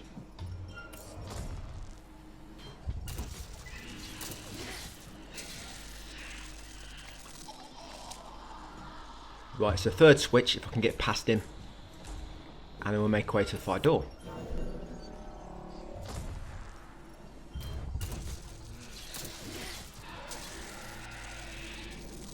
Yep, so that will lead into the central core behind him. The one just nearby. Just run forward and that'll trigger another cutscene. So this has basically trigger the trap, but like I say, you do not see the outcome until a bit later on, unfortunately, so that trophy is a bit delayed. Okay, so another cutscene, and now we're going to get control as I think control is Cooper. So once you get control, you want to go in the room on your left and examine the monitor on the wall to the right to find your first collectible of this episode. So room on the left, turn right, and at the base of the steps, they go conspiracy, Charybdis. Yeah, so grab that collectible. Once got it, make way over to Anders at the objective marker. Once you approach her, it's going to trigger a brief cutscene. So, what's up? Could you? And then once you get control back after the cutscene, you're going to get a collectible behind Anders in the far corner. That'd be Cetus mission Terraformation. Just do it? Yep, so don't go through that door yet. Yep, so this collectible behind Anders in the corner. Grab this one. There you go, Terraformation. Right, now go back into a previous room, and we're going to unlock the cabinet and create the sedative.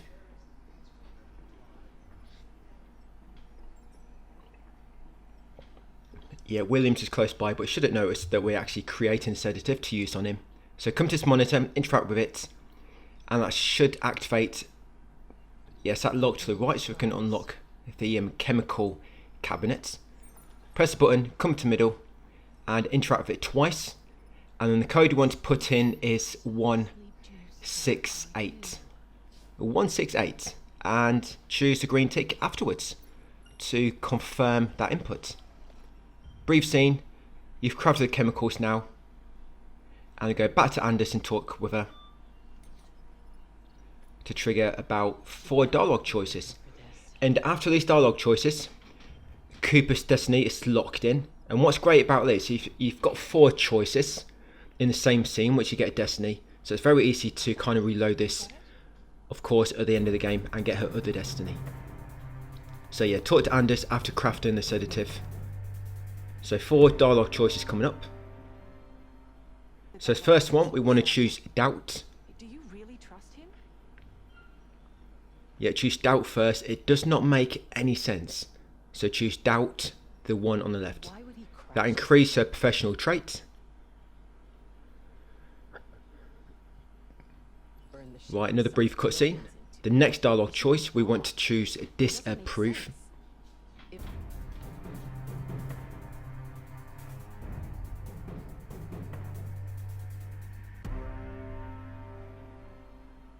Much of a science officer if I Yep, didn't so know he disapprove. usually command overrides.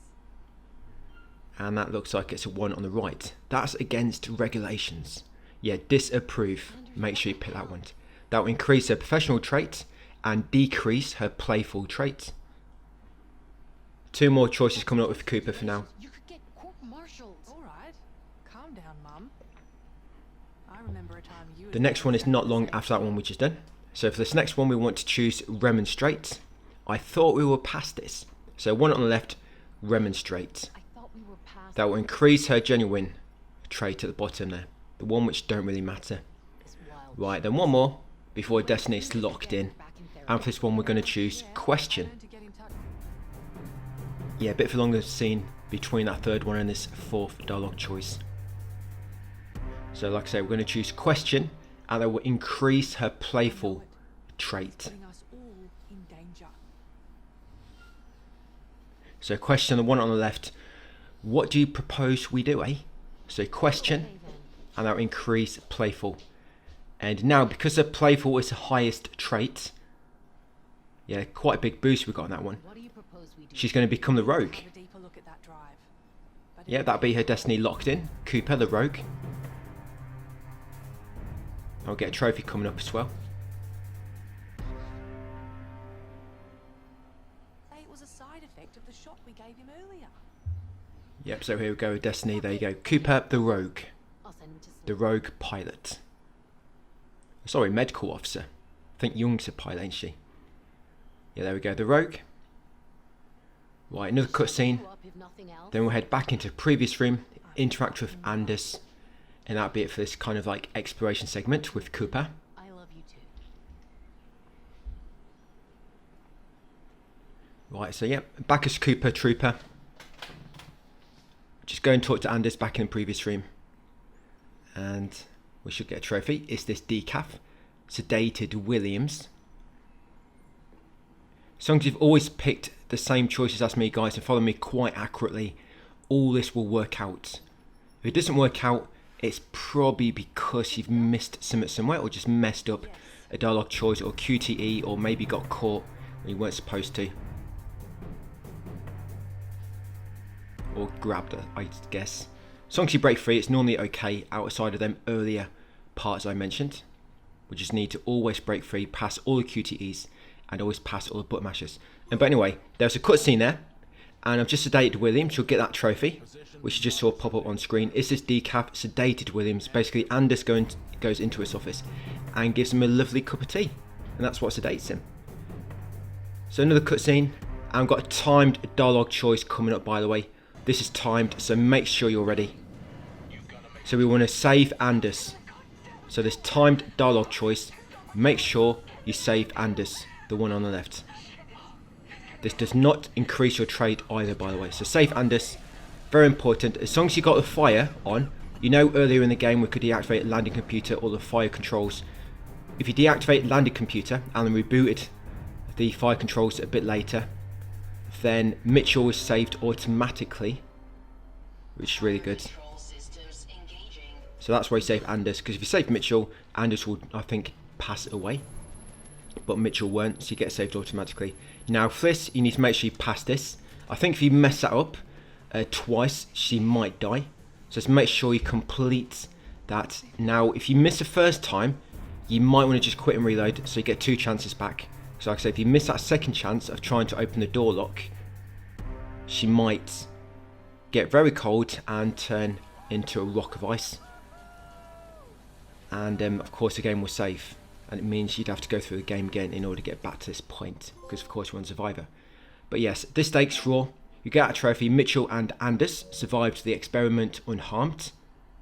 There we go. This stakes raw. Then there'll be another brief cutscene, and we're going to get another trophy called Password 1. Anders hacked into William's computer. You'll get a scene just from picking all those choices we've picked up to this point. It'll lead up to this. So yeah, Password 1, Anders hacked into William's computer. I think you have to sedate him for this to happen, and Cooper has to be the rogue Destiny, I believe. Not entirely sure. I've not tested every single variable, you know, but I know the way we're doing this. All these trophies will pop fine, so I've practiced it quite a few times. Okay, so next bit will be some exploration as Cernan. So we now want to message every member in our phone, but only do it once. Remember, do not do it more than once, because you might increase his trait a bit more and mess things up. So just message everybody once. That's it, and this should pop a trophy. There you go. Social butterfly. Spread your wings to fly away. Messaged every crew member.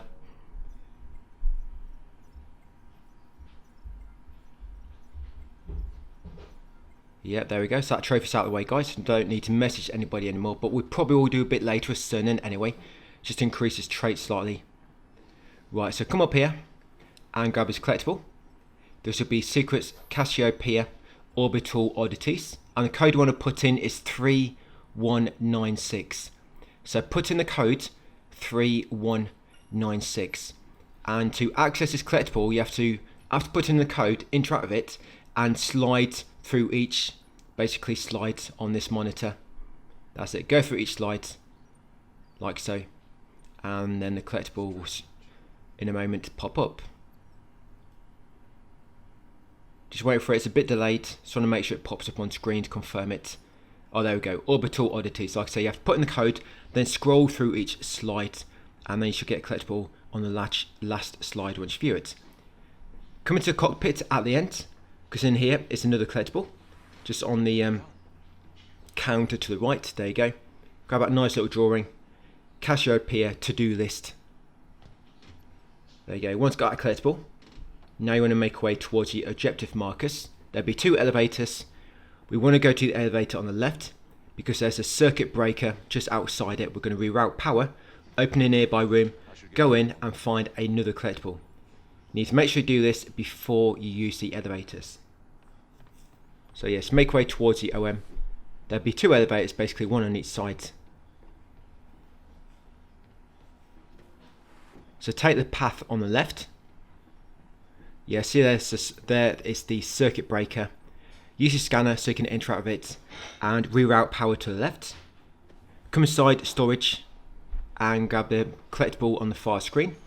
This will be Sims recordings, hostile fire. Once got that, reroute power back to the elevator, go inside and use it. Got one more collectible coming up. And this episode is almost done actually. Yeah, episode 5 is quite a quick one, I guess. So yes, use the elevator. Be a brief scene as you go down.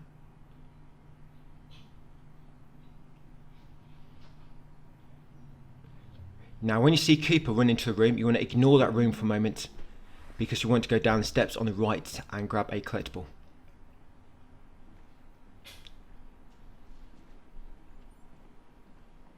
So yes, you continue forward.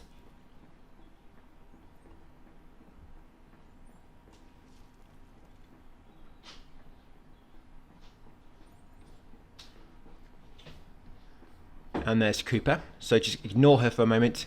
Go down the steps on your right. Cooper?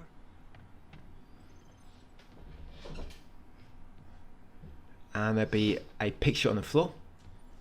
Sorry, on this bench. Yes, grab this frame, flip it around in order to obtain a collectible. Yes, make sure you rotate it. There you go. Love lost. This is bizarre. They're a cute couple. But yeah, grab that one.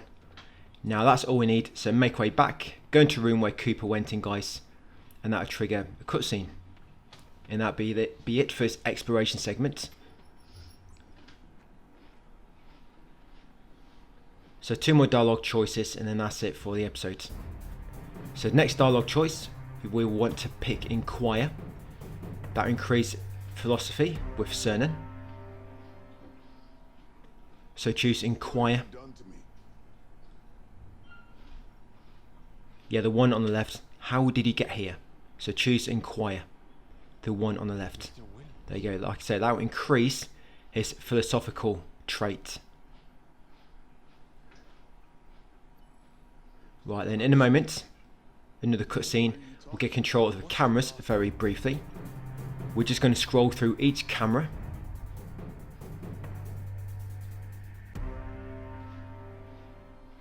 I think there's only a few cameras.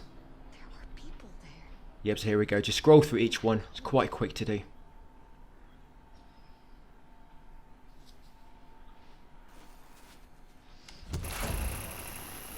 Right, another cutscene. And then one more dialogue choice for this episode. For this one, we're going to choose Suggest.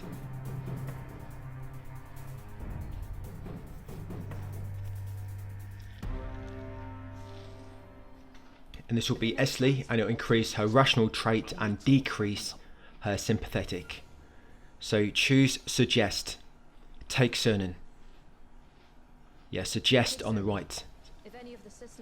Like I say, increase rational and decrease sympathetic. That's quite a big boost, that one. Okay, that's episode 5 done basically. Episode 6 will be Hostile Takeover. Yeah, it's a brief cutscene, then you're going to see the end of episode text at the end.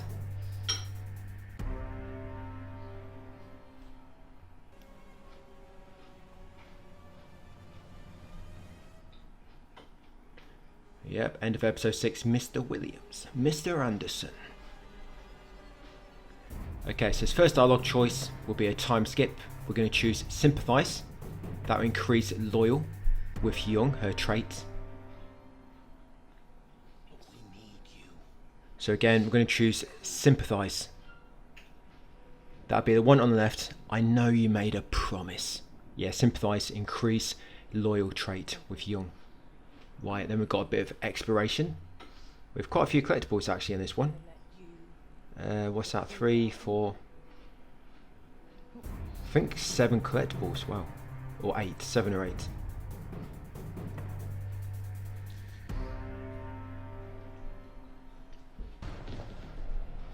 So first thing we'll do when we gain control, we're going to enter the executive office on the right by using the tool and grab a collectible on the far right wall. So yes, on your right, there you go, executive office. Use your tool, lock it. So this collectible on the right wall will be Sims Recordings Field Agent. Remember, do not use your messaging system unless I advise. So there you go, Field Agent. Right, next up, exit the office and go into the corridor on your left. Enter the vent in the corner. And then once in the vent, you want to take the first left to find a small room. And then in there, it's going to lead us to 2 more collectibles. So in the vent, guys, get into a small room. Right, so in here, in the corner, on that monitor, you'll find Science Crew, Cernan. So activate that to get that collectible, there you go. Then come to a adjoining room nearby and grab another collectible. There you go, on this monitor, this will be Conspiracy, McNamara's Secret. Okay, that's all we need in this room. So go back through the vent, back to basically where we first gained control. We need to go and get a power cell now and another collectible. So back in this first room. Yes, we're going to come to this vent on the far left in here.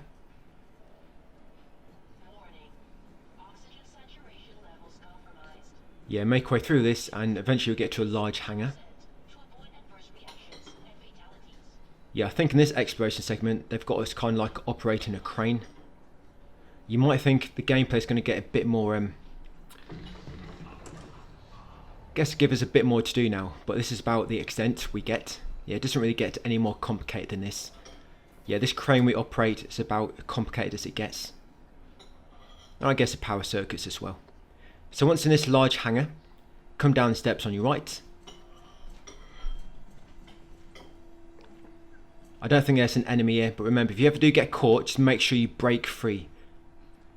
You're okay to get caught as long as you break free, but you can't get killed or injured. So that might mess things up. Just always break free as soon as you get caught if you do. Okay, so shimmy through this gap once on the lower floor. Jump over this fallen shelf on the right. Then come to circuit breaker shortly on the left and reroute power to the left wiring. Yeah, reroute power to the left. Or redirect. Right, come back along here, jump over the rack and unlock science storage by using the panel to the right. Come into the storage area and at the back on the left, you're going to come to a small office by jumping through the window.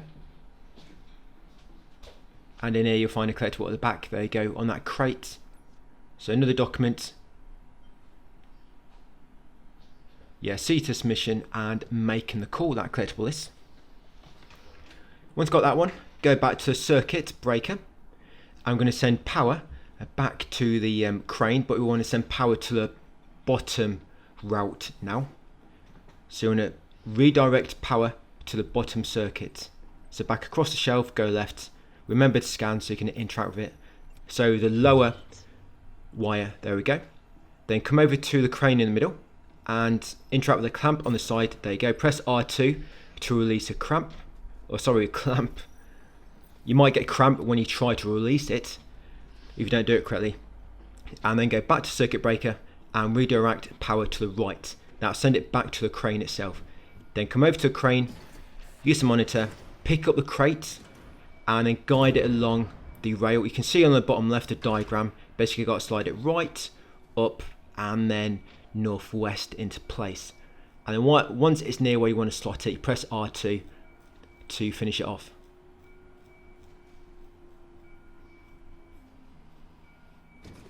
There you go. Then we can use it as a bridge to get across that room. Okay, so once that's done, make way up them 5 steps. And in this room at the top here, we'll find a power cell.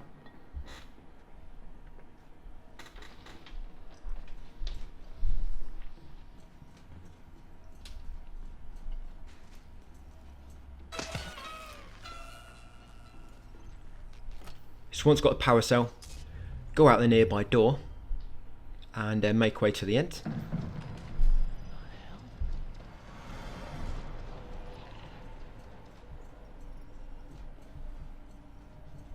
Yeah, this door right at the end. Yep, Science Central, I believe it's called. Then you want to come left and then into the next room immediately on your right almost. Astro Science. Unlock this door using your tool. Inside there will be 2 collectibles. So you've got Cetus mission on the left wall. Meet the tardigrades. And then on the table in the middle on the desk, you got another one. Conspiracy, faster than fiction. There you go. So make sure you collect these 2 collectibles. One on the wall and this one on the desk. Right, one more collectible to go. So come back outside into the corridor. Turn right. And then make way up here and you'll be back where Isley is. What's it, Isley? Sorry, it's Cernan, isn't it? Yeah, so put a power cell in there. And come through here next.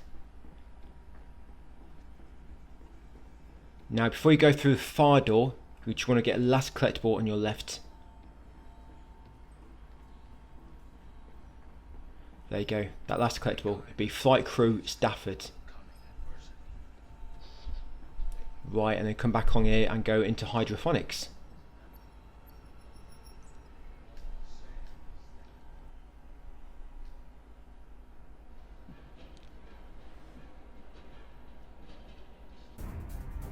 So it's got some cutscenes. And we've got a timed dialogue choice coming up soon. Not yet. Yeah, but there will be a timed dialogue choice coming up soon, guys. Just make sure you're ready for that. Okay, but first, once you get control of Cernan, just keep running forwards. That's it, climb up the ladder at the end. If you get caught by a monster, don't worry, just make sure you break free. So just keep following the linear path and eventually you'll get to the ladder at the end. I think I did take a wrong turn here.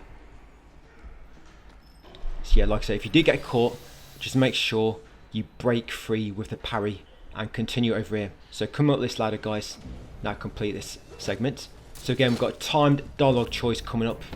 Very important. As always, you need to be ready for these timed choices.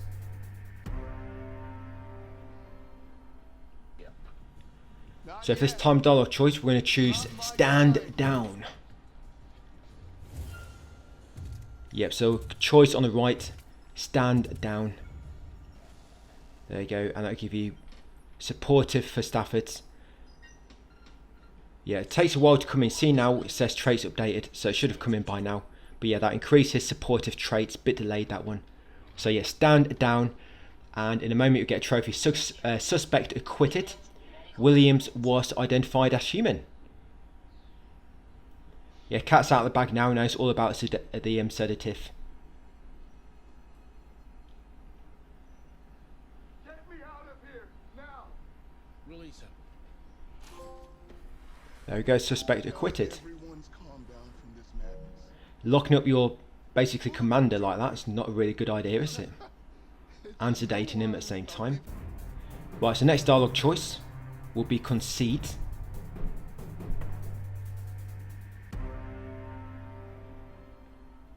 She has to be dealt with. Not much more to do, guys, and that'll be it for the episode. So choose concede. The choice on the left, concede, he's right. And this will increase Stafford's resolute trait. There you go, resolute. So we're going to get another trophy now, called Organic Waste Disposal. Burn the duplicate in waste management. So you know when we did that bit earlier as Esley, we activated the 3 switches and activated the waste management burner. This is when you see it happen. I don't know why it's so delayed. There you go. You'll see him burning and it'll pop a trophy. There you go, Organic Waste Disposal. Burn the duplicate in waste management. Right, and of course another cutscene. Next dialogue choice coming up. Yes, we want to choose test. We have to come back to the scene later for some other trophies, but for now we just want to try to keep everybody alive. So there's 2 Wesleys. You want to choose first, choose to test. Yeah, test, prove you're real. That will increase Stafford's protective trait at the bottom. Prove they're the real deal. Okay, and for the next one, this one is timed, by the way, so make sure you're ready. We want to shoot Esley. We worked together for years. Yeah, not the newcomer. Not the newcomer. You want to shoot Esley. Just a plain old standard Esley. Shoot her. You and me initially didn't see eye to eye. Don't listen to her. It must replicate. our Remember, it's a memories. timed dialogue choice. That's enough. So left choice, shoot Esley. Whoever or whatever There you go. you are, we're done with you. Got a 50-50 chance of getting it right, I guess. Right, you get a trophy in a moment. Human after all. All crew members passed safely through the scanner. Maybe it's figured out. You can't get through the door. Yeah, there you go. Human after all. Okay, and next thing we're going to do, we're going to get control briefly. I think this one is control. Is it control is young or control is Cernan? I think it's young, but we're going to get Stafford's destiny as well coming up shortly.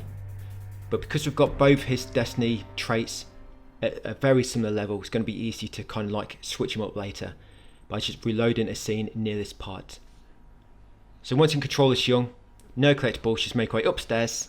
You can talk to your buddies if you want, but I'd probably advise not to, just in case talking to him does increase any traits, which we don't want to do. So just go straight upstairs and enter the cockpit at the end. I mean, if you do want to experience every single variable and outcome, you know, dialogue choice, you can do that in your own time, I guess, with the turning point system. But if you want to get all the trophies out of the way first without any problems, you need to follow me accurately. So yes, in the cockpit, come and talk to Stafford, and the choice we're going to pick now. So we're going to choose to plead. That increase loyal with young. So choose to plead. Forget why you started. Yeah, pleady. Yeah, so it's one on the left. We can't do this without you, Stafford. Yeah, choose to plead. There you go. That increase her loyal. Then that will be You've never given up before. Stafford's destiny locked in now, No matter how and he's going to become the difficult father because we've got a supportive trait at the highest. I'll show you in a moment. So his destiny is locked in. But I know he'd be proud of you.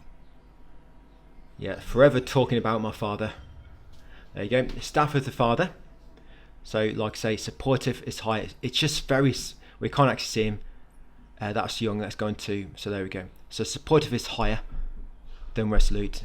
So he has become the father. And there'll be one more dialogue choice, and that'll be it for episode 6. So for this one, we're going to pick Hope. This dialogue choice does lead you to 2 trophies, by the way. We're going to have to do the other one later on that cleanup. But for now, we want to pick Hope.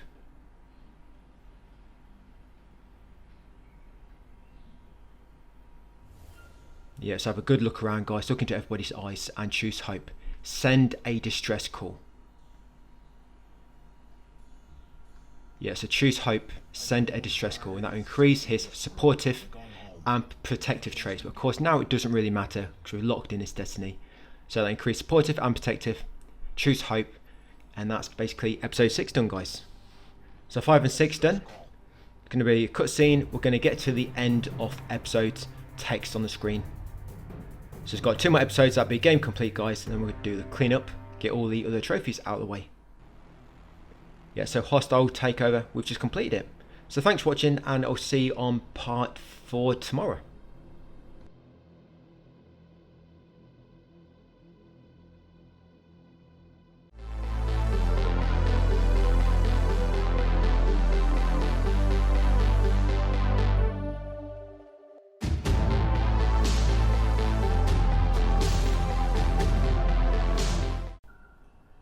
Hey, welcome back to part 4 of my Platinum walkthrough for Directive 8020. We're going to get first playthrough finished in this video. All that's left to do is episode 7, where we're starting, and then episode 8 will be in the later half of the video. All we've got left to do after this one is to clean up by just reloading a few turning points, doing a few things we still need to do, a few scenes along the way. About half a playthrough that'll be. That'll come in the last 2 parts. I'll be split between those. So in this very first cutscene on episode 7, the first dialogue choice coming up, you want to pick Lament. There you go, Lament, that one on the right. It's not fair. So pick Lament, that will increase Young's serious traits and decrease her self-assured.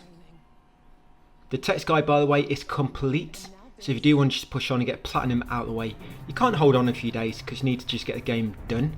Yeah, text guide is all complete, guys, linked in the description. Check it out if you want to push on yourself. As long as you've not made any mistakes, the text guide should work perfectly. And pop all the trophies probably in about 8 hours, I think this whole walkthrough takes. So when you first get control as Cernan, the first thing you want to do is you want to message Williams. So message Williams until a dialogue choice appears, and you want to choose disagree. So message only Williams until a dialogue choice appears and choose disagree. As you can see, that will increase his focused trait. And that's exactly what we want to do. Remember, we're trying to level them. So just message Williams and tell him you're going to disagree. Do not message anyone else. So now we're going to run forward, basically following the drone. If you do get ahead of the drone like I do, just keep kind of running forward, and then when you drop down the ledges, you just want to run to the right, and then eventually there'll be a cutscene you'll encounter at the end. We need to come and do this part twice, because there's a trophy connected to it, well, 2 trophies actually, and you can only get one or the other. You can't get them both at once, so you have to kind of pick one choice a bit earlier in the game, come back along here, do the other thing which the choice allows you to do that, get a trophy, then go back, pick the opposite choice, come back along here, it'll give you a different scene, and then you'll get the other trophy. So yeah, we've got to do this bit twice. From a scientist's point of view, But it's not too bad, because we get a few more destinies along the way. For example, when I'm doing this scene, I do Cernan's destiny, I think, and Young's, and we also carry on into episode 8 a bit and get everybody murdered in order to get the trophy for completing the game with everybody basically dead. So this cutscene here, once you get control back, you want to continue onwards and crouch beneath the rocks, and shortly after leaving the crawl space you'll get a message come in. We want to look at a message, we'll message Anders, and we'll pick another dialogue choice and increase Cernan's focused trait. But don't get ahead of yourself, that's coming up in a moment, guys, after this crawl space. Just give me a bit of a heads up about it. So this crawl space here, before we find you, that's it, get those quads pumping. damn it. We need to hurry. So once you stand up, you want to go right, and once you get that message received prompt, there it is, open your message menu, and you want to message Anders, and you want to choose order. So message Anders, I can see, and choose order. That's it, like this, and that should increase his focused trait. So after leaving the crawl space, guys, and the message prompt appears, message Anders and choose order. Okay, then continue on to the right, just before that ledge. You want to look left, and you want to jump across this gap. So if you go up that small ledge, eventually you'll reach a dead end, and you've got to come along here. So yes, jump across this gap. I don't know what's being a bit glitchy. I think it's because that NPC's there. Normally I can run straight across. So you hop across, hop again. You always lose your balance there, and then somebody just magically appears in front of you and catches your hand. Luckily. From here, continue on, shimmy along the small ledge, and climb up at the end, and there'll be another cutscene. When we do episode 8 a bit later on the cleanup, it's a little bit quicker, because we're just getting everybody killed, whereas now we need to keep everybody alive for, of course, specific trophies. There's always trophies connected to these supermassive games, so like keeping everybody alive, getting everybody killed. There's always some kind of variation of that. And of course it's here as well. So after climbing that ledge and you get to the fork, your friends will go right, but we want to completely ignore them and do the opposite and go left, because we're kind of adventurous. We do what other people don't like to do. So you're going to come to the slope on the left, and we're also going to message somebody first as well. So before you do anything else, just message Anders again. And now you want to choose caution. So message Anders and choose caution. That's it, that will increase your focused trait. You see it's slowly creeping back up now. So choose caution after messaging Anders again. Once you've done so, now continue up the slope. And at the top here will be the only collectible in this outside section. You want to pick up this broken helmet, rotate it guys, and the collectible will be inside. There you go, cracks appear. Once you've got that collectible, go back down to the fork and now go along the path your friends took. I'm actually getting a bit scared by myself. So you're back down here, follow your friends. And then once rocks fall down, we will go right. If you go left, I believe it leads you to the wrong Anders. So it's like an imposter. Yeah, so always go right on this bit. So after the rocks fall down, guys. Actually, your friend will save your life. We're going to go right. You go into the cave for the stalactites, which are basically like small stone spikes hanging from the ceiling. Yeah, so follow the right path and continue onwards, and eventually there'll be a cutscene when you catch up with Anders. Like I say, you want to make sure you go right. If you go left, I believe it takes you to an imposter. To be honest, I've never actually took the left path before, but I just assume it takes you to the fake one. We need to hurry. Because I mean, on my first playthrough I was reading the messages, and you get like a fake Anders messaging you. So these are the stalactites hanging from the ceiling. Yeah, so continue onwards, down the slope, and she'll be on the left a bit further down here. There she is. So after this cutscene, we'll make our way up just to the top of the rocks, and you'll find the crashed drone finally.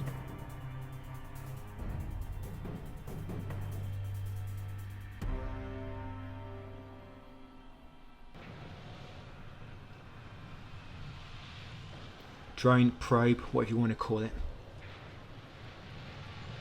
So at the top here there's an optional chat with Mitchell. We are going to do that because it increases Cernan's focused trait, so I want to make sure we do it. So let's continue upwards. Once you reach the probe, talk to Mitchell at the back. Like I say, this dialogue is optional, but we want to do it anyway because we do get dialogue choice in it, which allow us to increase our traits slightly. Is that what hit our ship? This planet is cursed. Yep, so the aliens seem to have their own weapon, I guess. Fires at ships going past. Probably more going on this planet than what we know of. Yeah, so once you get control back, guy, like I say, Mitchell will be standing near the cliff edge.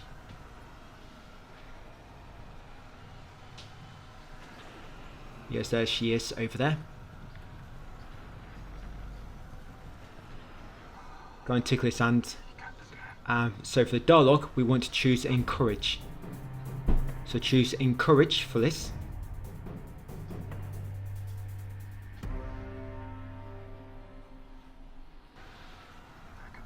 Yeah, you need to pick me up. So encourage. There's a solution to everything, of course. Yeah, never limit yourself, mate. Right, that will increase focused and compassionate. There we go. Cerna's very compassionate soul. Shortly after, you should get control back and you can go and interact with the probe now.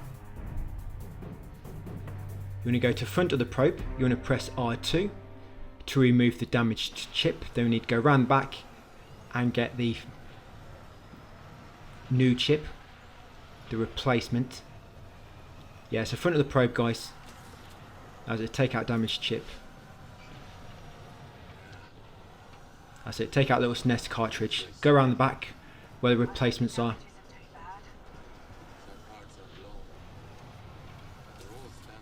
That's it, take out the good chip, go back around the front, slot it in, and then we need to put in the passcode. The passcode is 2540. And that's a serial number basically. Yeah, lots of errors, but we're going to fix it in a moment. So 2540.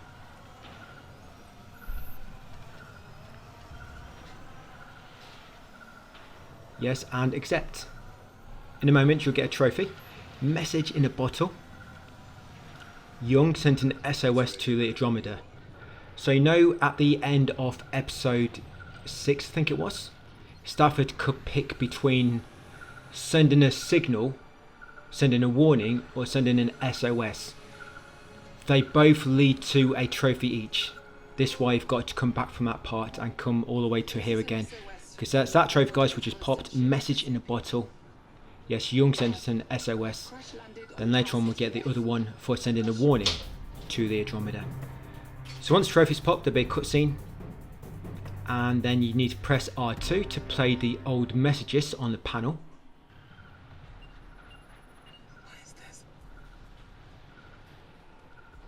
And this is when things are really going to get a bit funky. It seems we've sent messages to ourselves before.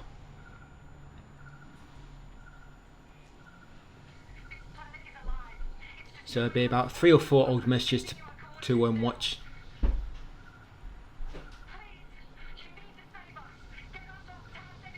And then I think we're in control as we're back in control inside the ship. There we go, so that's the last one. So cutscene. So you want to run through the deck to reach a fire door at the objective marker. Then you want to unlock it, guys, and shimmy through the gap.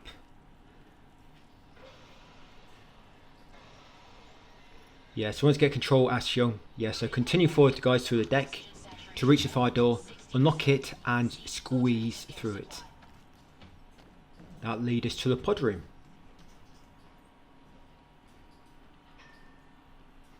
Yeah, cleanup went by really nicely actually. I thought it'd take me a lot longer to optimise the cleanup, but I did a lot of playing about with this before I even started the guide, so I kind of had a good grip of what I needed to do, and it all came together quite nicely. Just because I think it's mainly because I've been keeping their traits nice and even, so I never had to go back too far. So mainly the destinies, I've just kind of combined them with other trophies.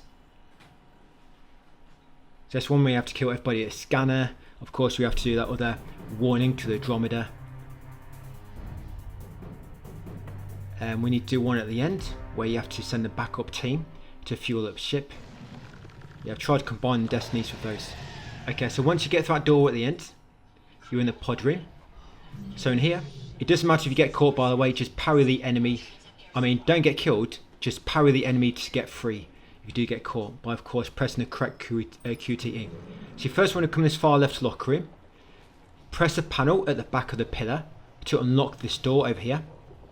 So yes, go in the locker room on the far left, interact with the lock, then you want to come this door next. We have got some collectibles coming up, so quickly unlock this door before the monster aggroes again. Once in here, carry on to the next door. In the stream you actually want to go right, not left, as you can see it's a dead end. Just turn on my lights, that's a good idea. Good idea, Opti. Illuminate my surroundings a bit more. It's never a good idea to just run in the darkness. Can't see where you're going. So once you reach the end of this corridor, you want to unlock fuel systems. That's it, come inside. Now in this big area, you're going to kind of make your way to the left corner. Yes, over here the left corner. Then turn left and press this button to make a ladder come down. Climb the ladder and there'll be a collectible up here on this upper walkway at the end.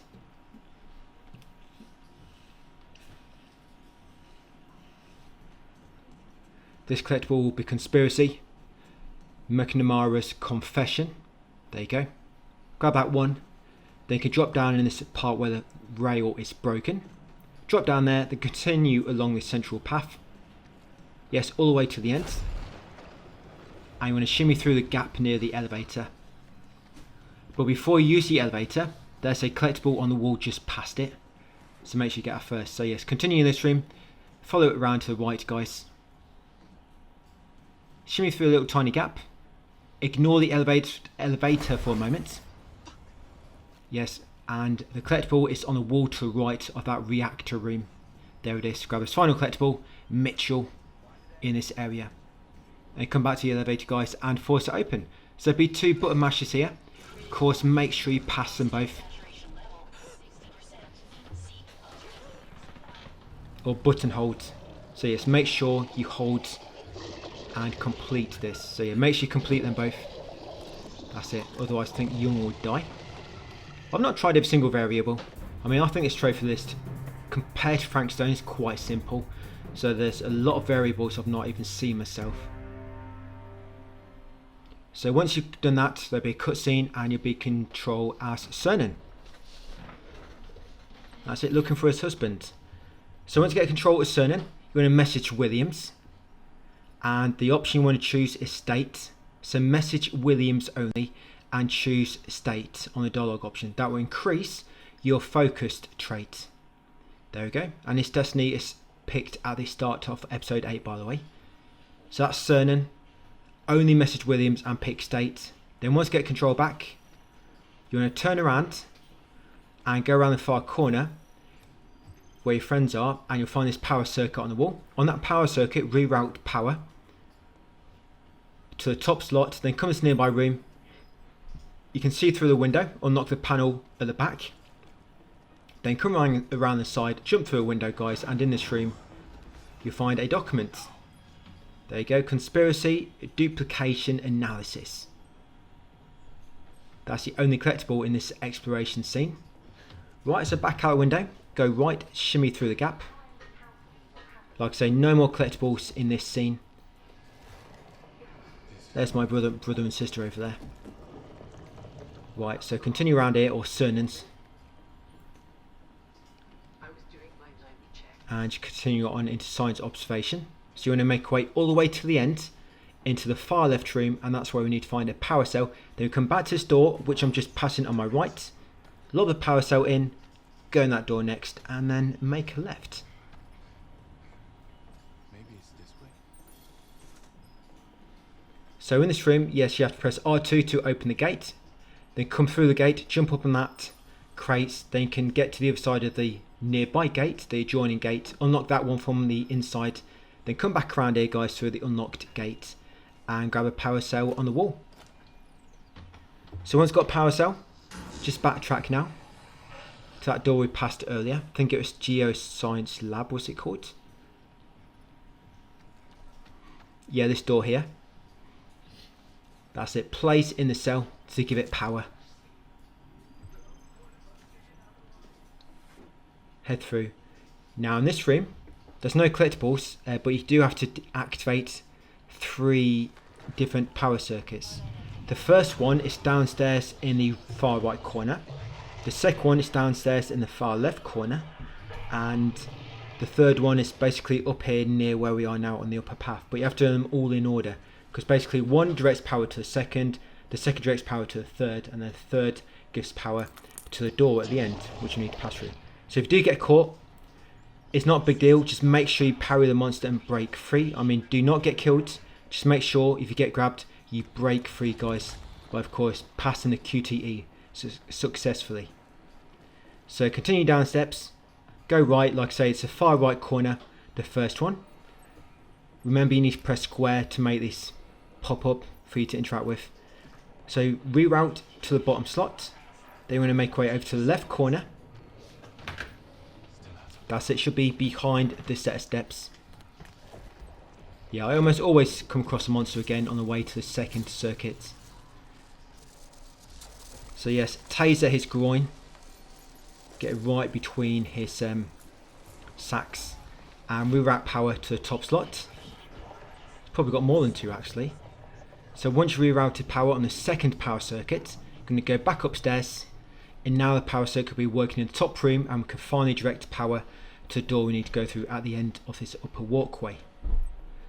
No, it's not that door. That one's red, which means red means don't go, green means go, of course.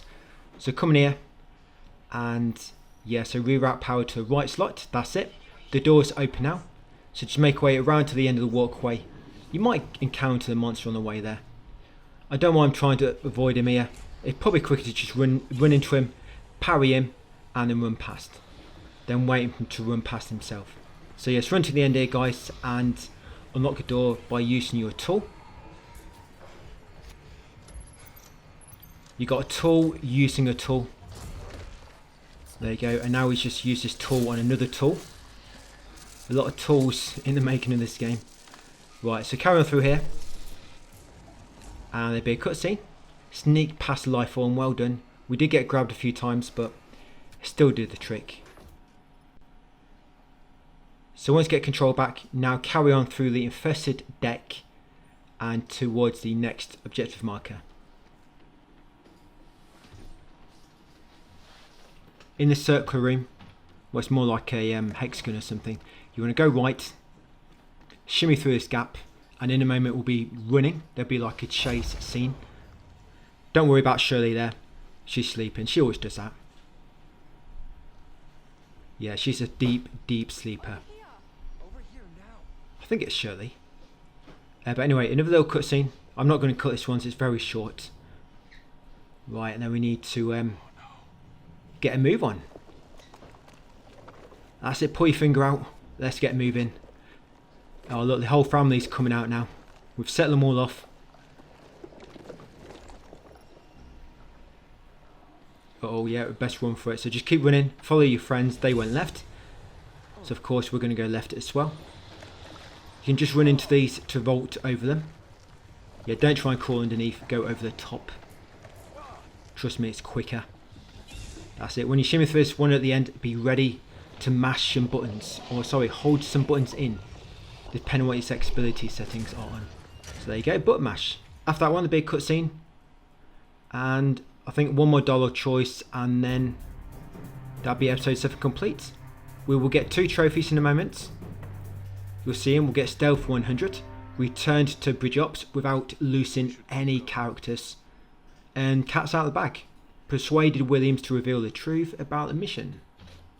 So there you go. Stealth 100, return to Bridge Ops without losing any of your teammates. And we've got dialogue choice coming up by Esley. For this one, we're going to choose Probe.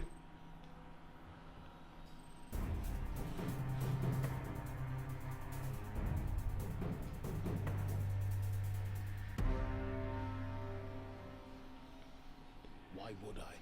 So yes, we're going to probe him because he likes a good probe. This guy.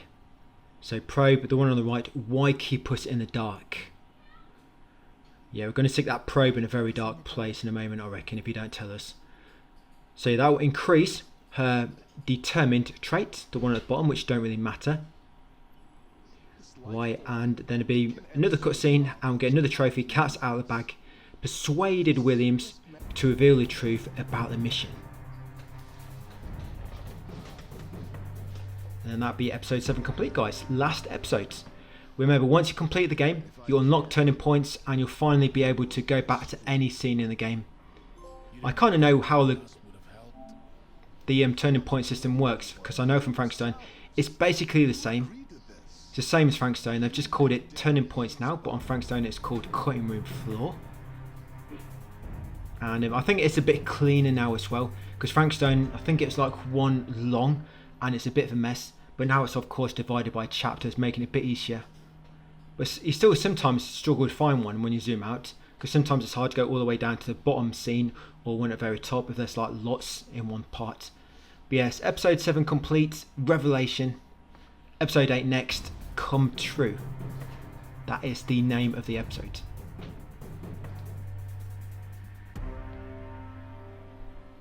Okay, so big cutscene of course. Episodes always begin with a cutscene. After all, it is a cutscene heavy game. So as first dialogue choice, you want to pick question. What about the others? So pick question, what about the others? That increase her loyal trait. She's loyal to the end. There we go. And then we're going to unlock a destiny. So that's the last choice before her destiny unlocks. Right, so it'll be another cutscene, and now we're going to get a destiny. So she's going to be the hero. That's her for being loyal, having higher in the loyal trait. Then of course the other one, rational. Sorry, not rational, serious. So blow out the 2 candles. I say I'm 2 years old. There you go, young the hero. So that's her destiny unlocked for being very loyal. There you go. Think hard about what you want to wish for, but you want to pick the option on the right. So you want to pick the one on the right. Our humanity is more important than our survival. Pick the one on the right. I can't say the top word because they're both the same. Our humanity is more important than our survival. Choose the right answer. Do not choose the left. There you go. That increased her loyal a bit more, but it don't really matter now because we've already done a destiny. Thank you, Stafford, for the 2 candles. I think he was on a budget. He could only afford 2 candles.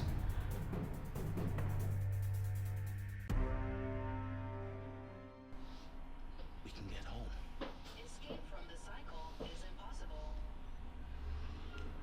So big cutscene, and you'll be back in control as Esley, and you want to choose probe. We're going to probe him again. She really enjoyed it last time. So choose probe. That increase your determined trait. So as Esley, choose probe. Pods? That's correct. The synthetic bodies you are using now were grown using your own And then the next one will be Cernun's selves and Destiny. your memories were Destiny's last. Cernun's last choice was a while ago now, because his destiny just unlocks in the moment. to Tau Ceti F for the first time. Yeah, so shortly after that one with Esley, where we picked You will find it. probe. So there you go. That's Cernun's destiny. Yeah, pops up very briefly. It's easy to miss. You're not looking at the screen. So he's got the engineer because he had higher focused. So yes, Cernun, we did engineer because his focused was higher. Are the same. And then there'll be another cutscene, of course. All I am is a copy. So for next dialogue choice, this will be turning point, second chances. We want to pick order as Esley. Staying here to fulfill my So pick order, or Isley, sorry. Yeah, so pick order, you're coming with me, dead or alive. No. Yeah, so one on the left, that will increase her sympathetic and determined traits. There you go, dead or alive, you're coming with me. So pick order. Coming with me. Why? What good am I to you? There'll be another cutscene, and now it's time for a bit of exploration. Got quite a lot of exploration now. There's about 4 or 5 exploration parts, all kind of like in a row. Right, we need to make our way to that big yellow button. Let's do it. Okay, so as Stafford, we're going to turn around from where we initially gained control, and the first collectible will be in the floor behind you in the corner. There you go, Conspiracy C attachment. That's the name of the collectible, by the way. I don't mean go and check around for another one at the back. So that's the name of that collectible, C attachment. Then we're going to spin around and continue along the linear path towards the objective marker. Shimmy through the gap in the door. There'll be another brief cutscene. Now, after life form appears, again, if you get caught, it's not a big deal. Just make sure you scare the enemy away by doing a parry. I mean, do not get killed, but as long as you get the enemy off you if you get grabbed, that's okay. That's A-okay. So you want to head down the stairs ahead, in front of you. Yeah, you can run, should be okay. So turn right down the next set of steps as well. And come to this power circuit on your left and reroute power to the right. And then once you've done so, you want to come to this locker room over here in the corner. And in this locker room, you'll find another Sims Recordings collectible rabbit hole. Once you've got that rabbit hole collectible, come back outside, turn right. Now just run straight past the enemy. Like I say, if you do get caught, just break free with a parry. That's it, parry the same part of the chest twice for higher damage, just due to hitting the same spots. And continue onwards to, I think it's real Isley. Guess we'll find out soon enough. I guess this one doesn't have really bad acne on the side, so I think it's a real one. So yes, once you rendezvous with Isley, there'll be a cutscene, of course. Then we'll get control as Isley in the atrium. So just head into it ahead, and you want to make your way to the far door on the right to trigger another cutscene. There will be an enemy on the left. Do not go near him. Just leave him crying on his knees. I mean, is it an enemy? Yeah, I believe it is. Go and check it out if you want to. No, don't. Follow me. So you know everything's going to work the same. So continue right and into this far door. As you approach it, there'll be a cutscene. Quick! Then once you get control back after the cutscene, still in the atrium, you're going to make your way to the far right corner and take the power cell from the wall. Again, if you get caught by a monster, just parry it to break free. So kind of like in the far right corner, more or less. Just kind of head forward, but keep following the right wall. You should find it eventually. There it is. So once you've got this, you now need to go around the opposite side. So same side, but kind of like a further corner, right at the end. Yeah, if the enemy tries to hook you along the way, guys, just parry him to get him off you. So with that power cell in hand, on the opposite side, there you go. Lob in here to unlock this door. The reason being, that door near where the power cell was originally, it's blocked. There's a massive like blockade on the stairs, so you have to come this way. Right, so into this upper room. Going to make your way left, grab this collectible. Yeah, so that document will be worth fighting for, trust me. If you want a trophy, you need to get all these things. So worth fighting for is that collectible. Then continue on along this upper walkway. Yeah, watch out for Shirley again, popping out.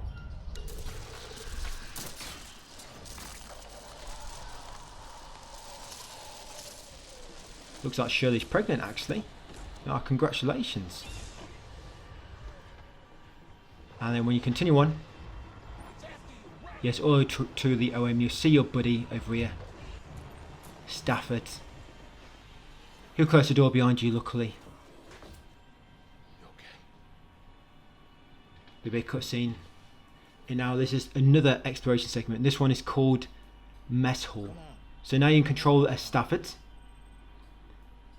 Yeah, he runs a bit funny because he's been probed twice already by Isley. But he's getting used to it. So once come into colony control, go left. And in here you want to go right to grab his collectible in the corner. Conspiracy, keeping tabs. You can't probe Cernan because he enjoys it too much. That's why you have to kind of like do it to Stafford. But yeah, once you've got a collectible, you want to come back along here now. And then come in this room on the left, near where you find Icy waiting. Now go into the mess hall for good, for proper. So now come into the mess hall. And once you encounter the creature, so again, you want to keep making way kind of forward, but keep to the right. And you'll eventually come across another power cell. Or sorry, a power circuit to reroute power to a small room which has a power cell inside it. I was almost there. So yes, keep right. But keep going forward. And just in the corner near this counter, kind of hidden. But yeah, scan. Reroute power to the left. Then come a small storage room on your left. And grab the power cell at the back.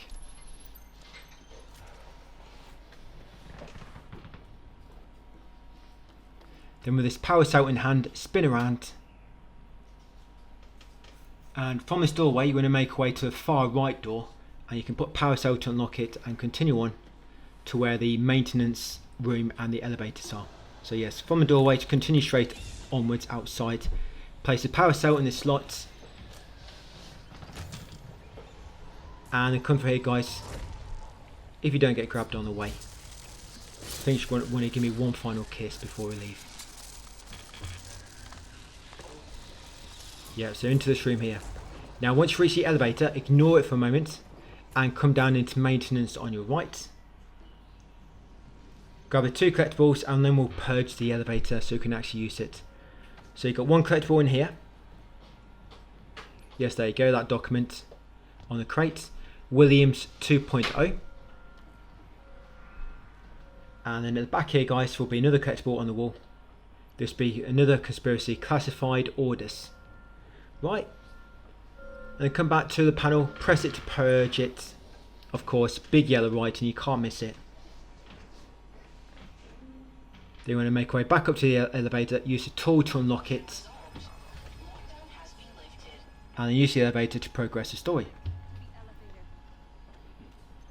We've got one more exploration part, then it's mainly just a bunch of cutscenes and running away. Always good at those. Don't have to do much. So yes, to the elevator, guys, and use it.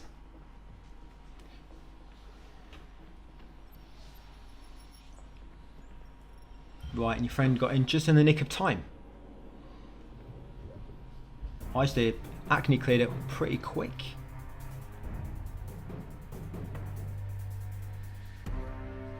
So cutscene again. And this exploration segment will be called The Way Back. Not to be confused with that 2-player game. So yes, once you get control back. No, do not turn around, Stafford. You can't back out now, mate. You're in it for the long run. You're committed now. So come to this power cell, up heads. Around this corner, there it is. So you go past the empty slot and you reach the power cell around the corner.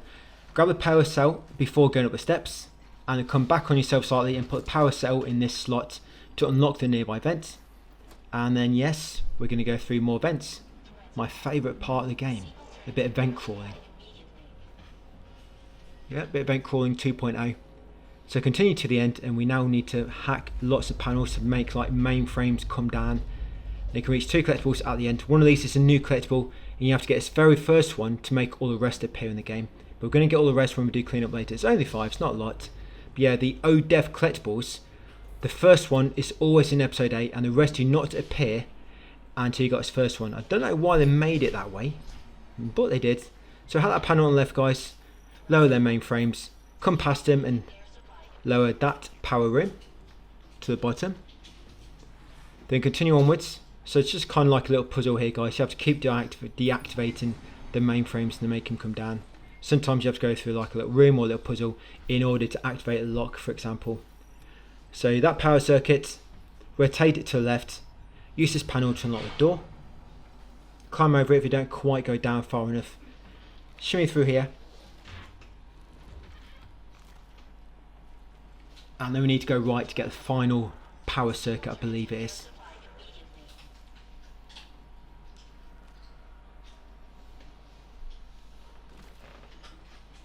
Yeah, crouch through the crawl space. Yeah, watch out those hands don't tickle you as you go by. They might stick the finger in your ear or something like that. So just be careful, guys. Yeah, so reroute power to the left. Then you need to go back through a crawl space, and you then should be able to exit the level. So 2 collectibles over here. Here we go. So we've got the Sims recordings, or at peace, and also the ODEF collectible. This doesn't belong here. There you go. Now it's the first ODEF collectible, and now the other 4 will appear earlier in the game, but we're going to get those in our cleanup. So make sure you get that ODEF collectible, and also make sure you get this collectible here. This will be Sims recordings at peace, and you'll get a trophy as well. Dear Mum, found all Sims recordings. Yeah, so that's all the ones that got that trophy for us. You've got to find them all anyway for other trophies, you know, like finding every collectible. So you can't really miss that one if you go for that trophy instead. Right, so unlock this door using the tool. Come on. Now you'll rendezvous with Isley. You now want to make way upstairs, and you'll reach the door, guys, and there'll be an encounter. Get ready to hold that button, I guess. Get ready to hold the button down. Here we go.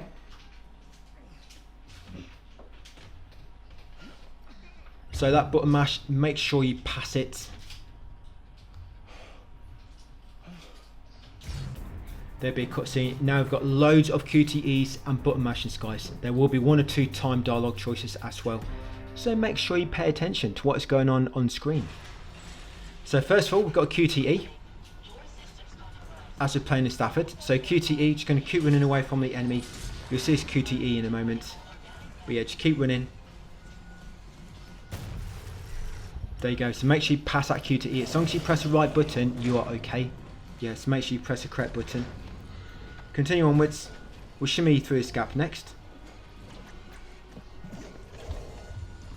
Again, another button mash. So just make sure you're ready to do the... sorry, not button mash. What's it, button mash, or is it QTE? But just make sure you're ready to do that prompt, whatever it is, when it appears as you shimmy. Continue running after your friend.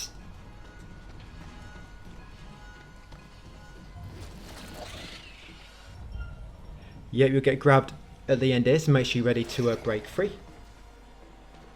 We're going to go through this vent next.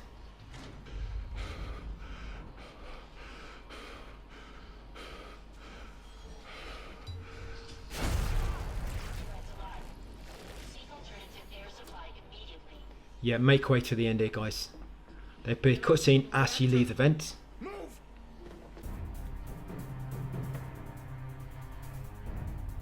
Next is going to be a tentacle flail. There'll be two QTEs here. There might be a button mash, but I think it's 2 QTEs in this one. I think the button mash is coming up next. So that's 1 QTE. Make sure you pass it, and then pass the second one. There you go. Otherwise, going to get impaled by a tentacle. And now we need got a time dialogue. We need to quickly save Stafford. So choose to help quickly. Help him. He's still got a probe in his bottom. I think it's slowing him down. But yes, make sure you help him and then complete the button mash shortly after. So time dialogue choice, help, and then button mash afterwards. And by the way, that choice does not increase your trait. Don't know why, it just doesn't. Right, now back in control. That's Isley. In a moment, we're going to have to control some panels. We do it in the toxic room. I'm sure it'll be okay. So pull down the crane controls. This drawer will unlock. Then pick out any, well, pick out these or lift out these switches, and we're going to turn them. That's it. I was about to say pick out any ammo, but I don't know where that came from. So yes, turn the switches, guys. There'll be a cutscene, and they'll be on to the next. So this next one is going to be turning point knock knock. No, it's not a knock knock joke. That's literally the name of the scene.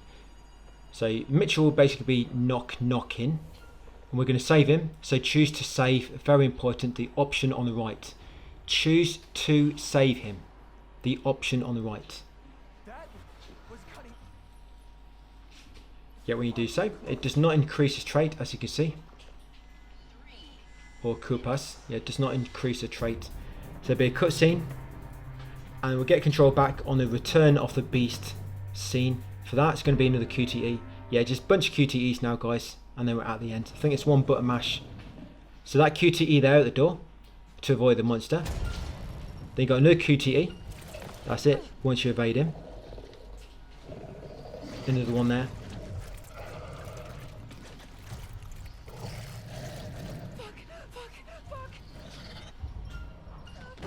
And there's another one, so get that QTE as well.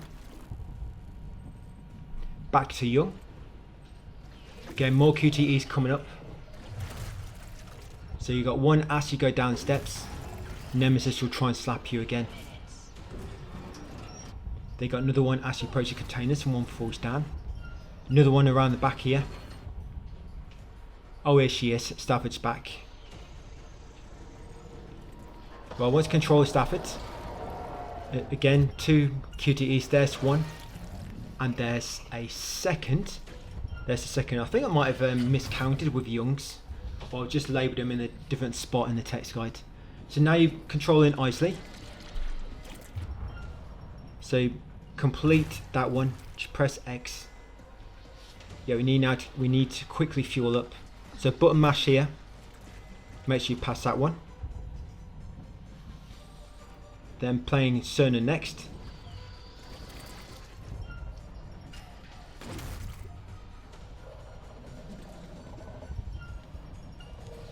Yeah, come to store and press it. That's it, to close the ship after passing the QTEs. So once everybody's on board, the next thing we've got to do is ask Young. We need to wait for it. Yeah, just get yourself ready for this one. Yeah, so next we need to hold right on the analog stick. I know it's no, but hopefully by this point, guys, you're well experienced and this one won't be too much trouble for you, this QTE. But yes, hold right on the analog stick. And you eventually burn your thrusters, burning the tentacle in the process. But we're not done yet. We are not done yet, got a few more QTEs yet. And a bunch of trophies coming up. It's going to be 5 trophies altogether, I believe. So once it's Cooper, yeah, why not? What could go wrong? We're going to lob a warhead at the boss. I guess it's kind of like an oxygen tank, something it's supposed to be. So lob the tank at the boss. That's it, I'll catch it in its mouth. Why not? Now, of course, we're going to do the bright thing and shoot it. We'll not shoot it, but we're going to lob a javelin. Luckily, I'm a 100% crack shot. There you go. I used to play darts quite a lot. So you pass both the QTEs, you lob down the rocket, the oxygen tank. You lob your gun at it, your spear, and that'll make it detonate, and then you basically escaped. So that's it. That's episode 8 done basically. You got a lot of cutscenes. Your first trophy you'll get will be home free, that one there. Charted a course for Earth without any intruders on board. So that one can be a bit tricky to get if you mess something up. You need everybody to be alive, and you also need everybody to be, of course, legitimate. So there'll be a cutscene, and we'll get in control as, not control, but you see Isley at the end. So during that cutscene, there's credits. Yes, you get a cutscene, you normally get the home free trophy, then there'll be credits. Then eventually once credits play for about 10 minutes maybe, you can press X to skip them. If we ever hope to master death, we must first stare it in the face. And you're also going to unlock a destiny here.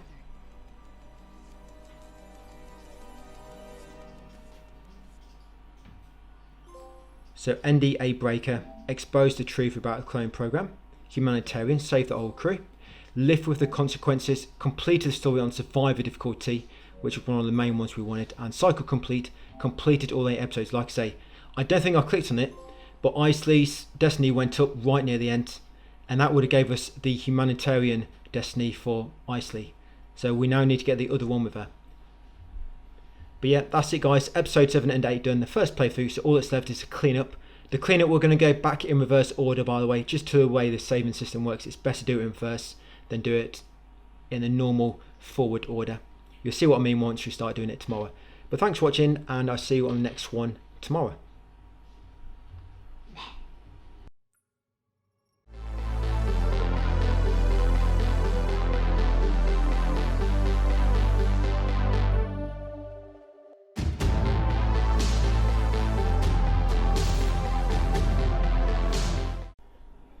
Hey, welcome back to part 5 of my Directive 8020 Platinum Guide. 2 more videos to go, that's all that's left to do. So what we're going to do first, we're going to do the turning points. So we want to go in solo story, turning points, episode 7, Revelation, and you want to come on to exploration geoscience.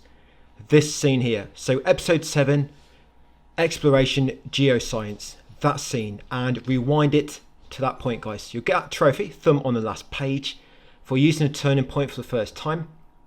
Of course, the survivor trophy is out of the way, so no need to worry about doing a full playthrough on that anymore. So once you load in, what we're doing basically now is we're going to push through to the end again. We're going to get a few new destinies along the way, and also a few of the trophies. So of course, I'm skipping out cutscenes like always. So cutscene there, and then when you get control as Cernan, we want to use the 2 messages, because we're now trying to change his destiny. I think before we got the, I can't remember the name now, but I think now we need the philosophy destiny. Oh, focused. I think we had focused before, but now we want to go for philosophy. So open your phone when you get control, talk to Isley, and when you talk to Isley, choose this option, choose question. Very important guys, choose question when you talk to Isley on the mobile. That will increase his philosophy trait. There you go. And then message Williams next. Message him until you get a choice, and then you want to choose elude.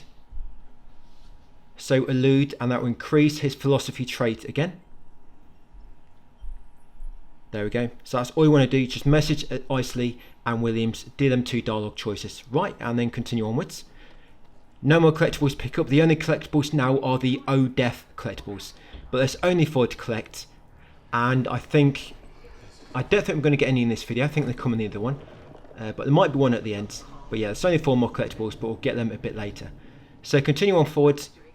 All we want to do now is just progress the story. We've already got the collectibles in this area from earlier. And collectibles basically save as soon as you grab them. I don't think there's any need to go to an autosave. You grab a collectible, and it's an autosave basically straight after picking it up. And that's all you need to do. So in here, open the cage, you jump onto the crates at the back. Go around the corner, then open the other cage from this side. There you go. press R2, then go back out, go left into the other side and grab the power cell. Then with the power cell, we're going to go back to the geoscience door, unlock it, and then continue on through it. So grab a power cell, back outside, and make our way right. When we get to the end, we're going to kill everybody now as well. Yeah, going to kill everyone. And then we need to go all the way to the end of the credits, because we still need to get Isley's other destiny, and it comes right at the very end. I don't know why her destiny comes so late, where some of them come really early. So yes, once you're near, guys, be a brief cutscene.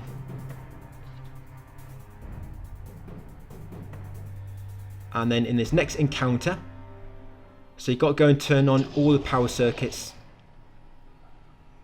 The first one is downstairs in the far right corner, then it'll be the far left corner, and it'll be upstairs in the corner room, and you can enter the far door, guys, and progress. So yes, come downstairs first, just spin around, come down here, turn right slightly, go to the far right corner, make sure you scan so you can do the power circuit down. There you go. And the reason why doing it all kind of in reverse order, because it just works better that way. I know from Frank Stone that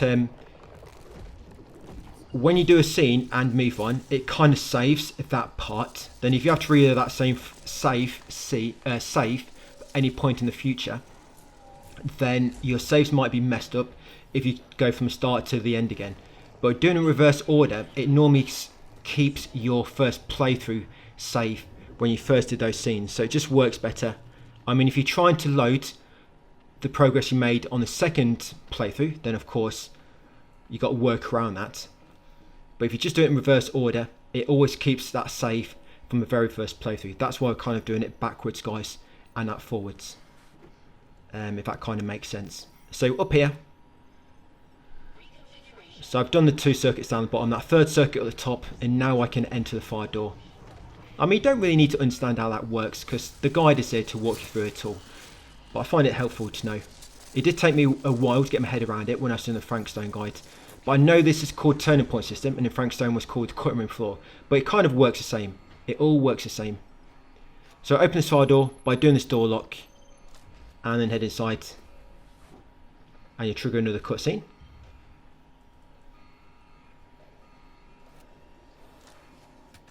And then when you get control back, you've got to make your way through the infested deck. Yeah, this episode is going to be completed in a moment. So yeah, just carry on through the infested deck. In here, you want to go right, and then interact with the door at the end. You remember Shirley is here. Just be careful you don't wake her up. Yeah, she kind of spins around in sleep a bit, but that's all you're going to get from her. Yeah, back to sleep she goes. Right, so there's my buddies. Just going to run over them, and not run over them, run over to them, and follow them to the end. Oh no.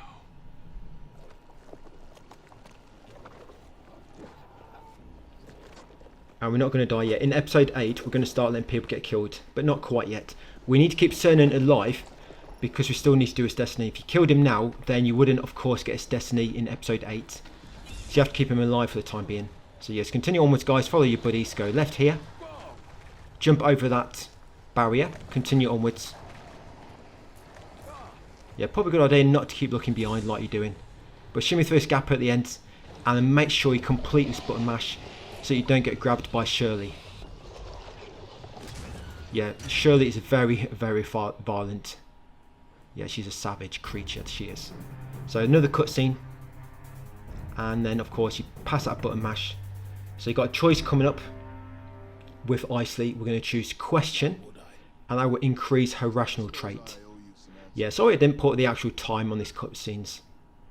It actually takes quite a lot of work to figure out the time. You know, so I have to do it differently to every scene. If you pick a different choice, the next scene can be a different time. So there's a lot of work actually to do that. But yeah, pick question with Isley. As you can see, you'll increase a rational trait. So question asks Isley, and that is episode 7 complete. I just show you the end of episode text on screen, so you know we've definitely completed it. There you go.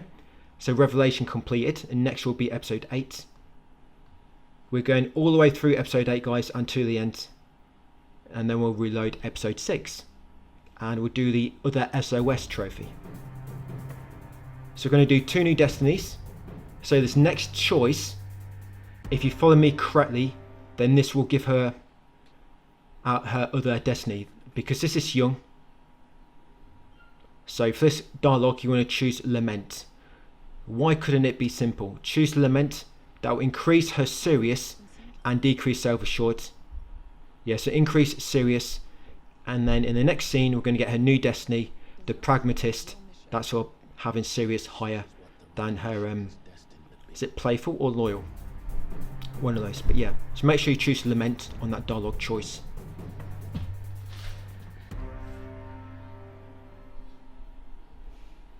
And here we go. So this will be her other destiny in a moment.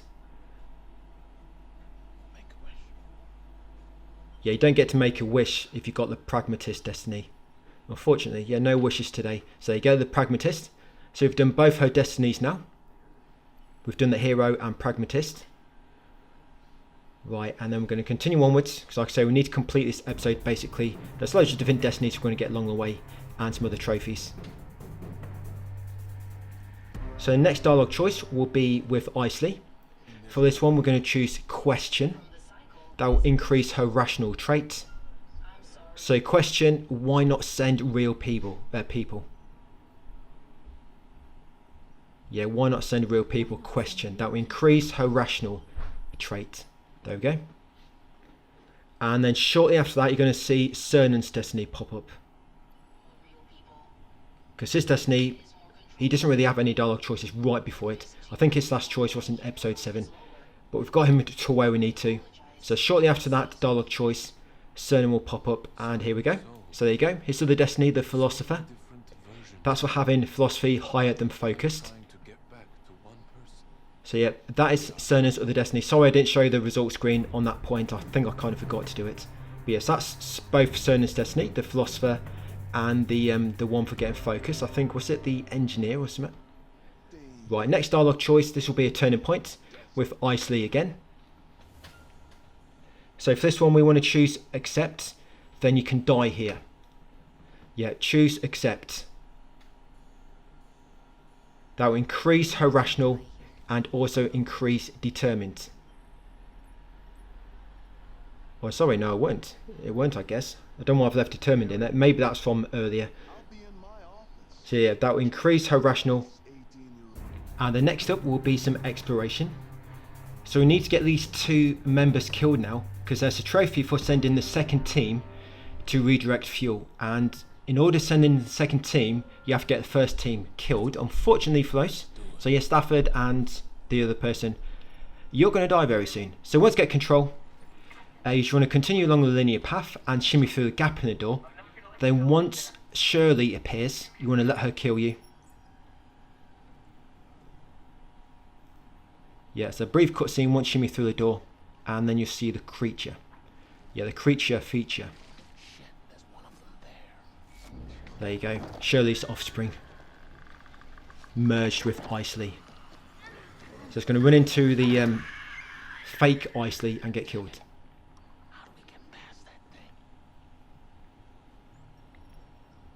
So run forward, go right down the steps. And I'm going to go for a hug. It's going to be a death hug, I think. Yeah, some of these deaths are quite gruesome. Especially when your face gets destroyed. So yeah, fail the Q to E on purpose. Just press the wrong button. So for me it says press X, so I actually just pressed circle. There you go. She's going to impale my body. Just stick her arm through my chest, why not? Pull out my heart if I've got one. There you go. I'm definitely not waking up from that. Yeah, talk about heartburn. But after that, you'll get control as Icy next. Going to do the same again. Just run into the creature.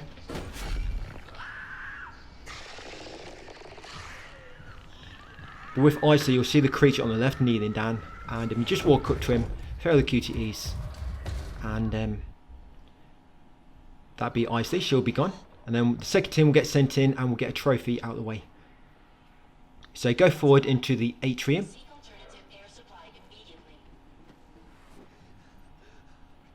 So the door ahead is on the right. We're going to completely ignore it. Going to come down in on the left. So this person is kneeling. He's either praying or doing something else. Yeah, just going to slowly nudge forward towards him. And going to put my hand on his shoulder. Mitchell? You'll give him a wedgie from behind. That would be an instant kill probably. So yeah, just fail the QTE guys to get killed. And then the other two will get sent in. You'll get a trophy. We have reserves. Send a second team down to redirect fuel again. So yeah, he's upset. It's been quite a tearful day for him. A lot of things have gone wrong. I mean, if you look like that, I think I'd be crying at the same time.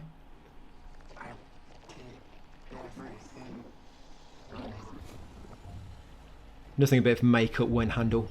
So you get the option to kneecap him. Fail the QTE on purpose. Just press the incorrect button. There you go. And then he'll get you with his strong hand. His little knick-knack hands. But he doesn't kill you with his knick-knack hands. Yeah, this is quite a gruesome death.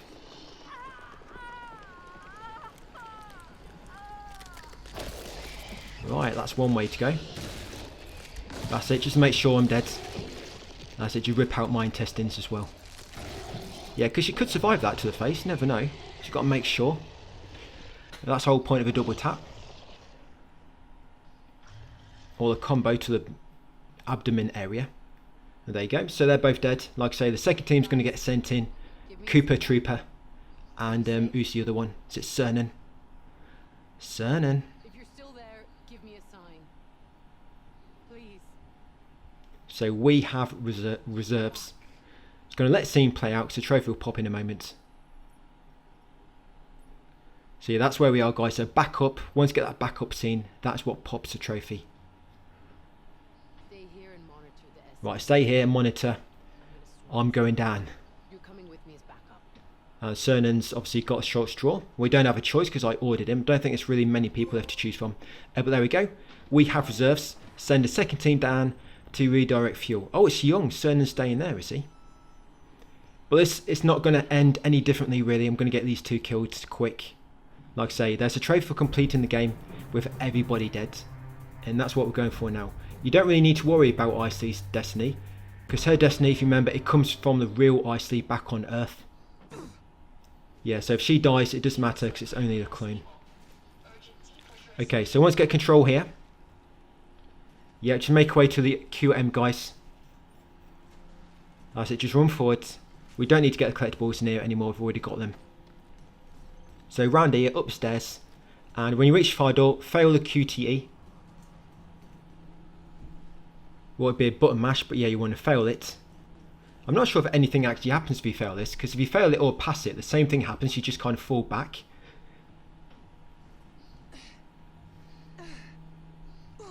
Yes, that button mash, I'm just going to let it run out. Or did I just press the wrong button? Don't quite know what happened then. Yes, this seems to happen even if you fail it or don't. Or pass. Right, so when you get control of this Young now, you might think I'm going to run away, but I'm not.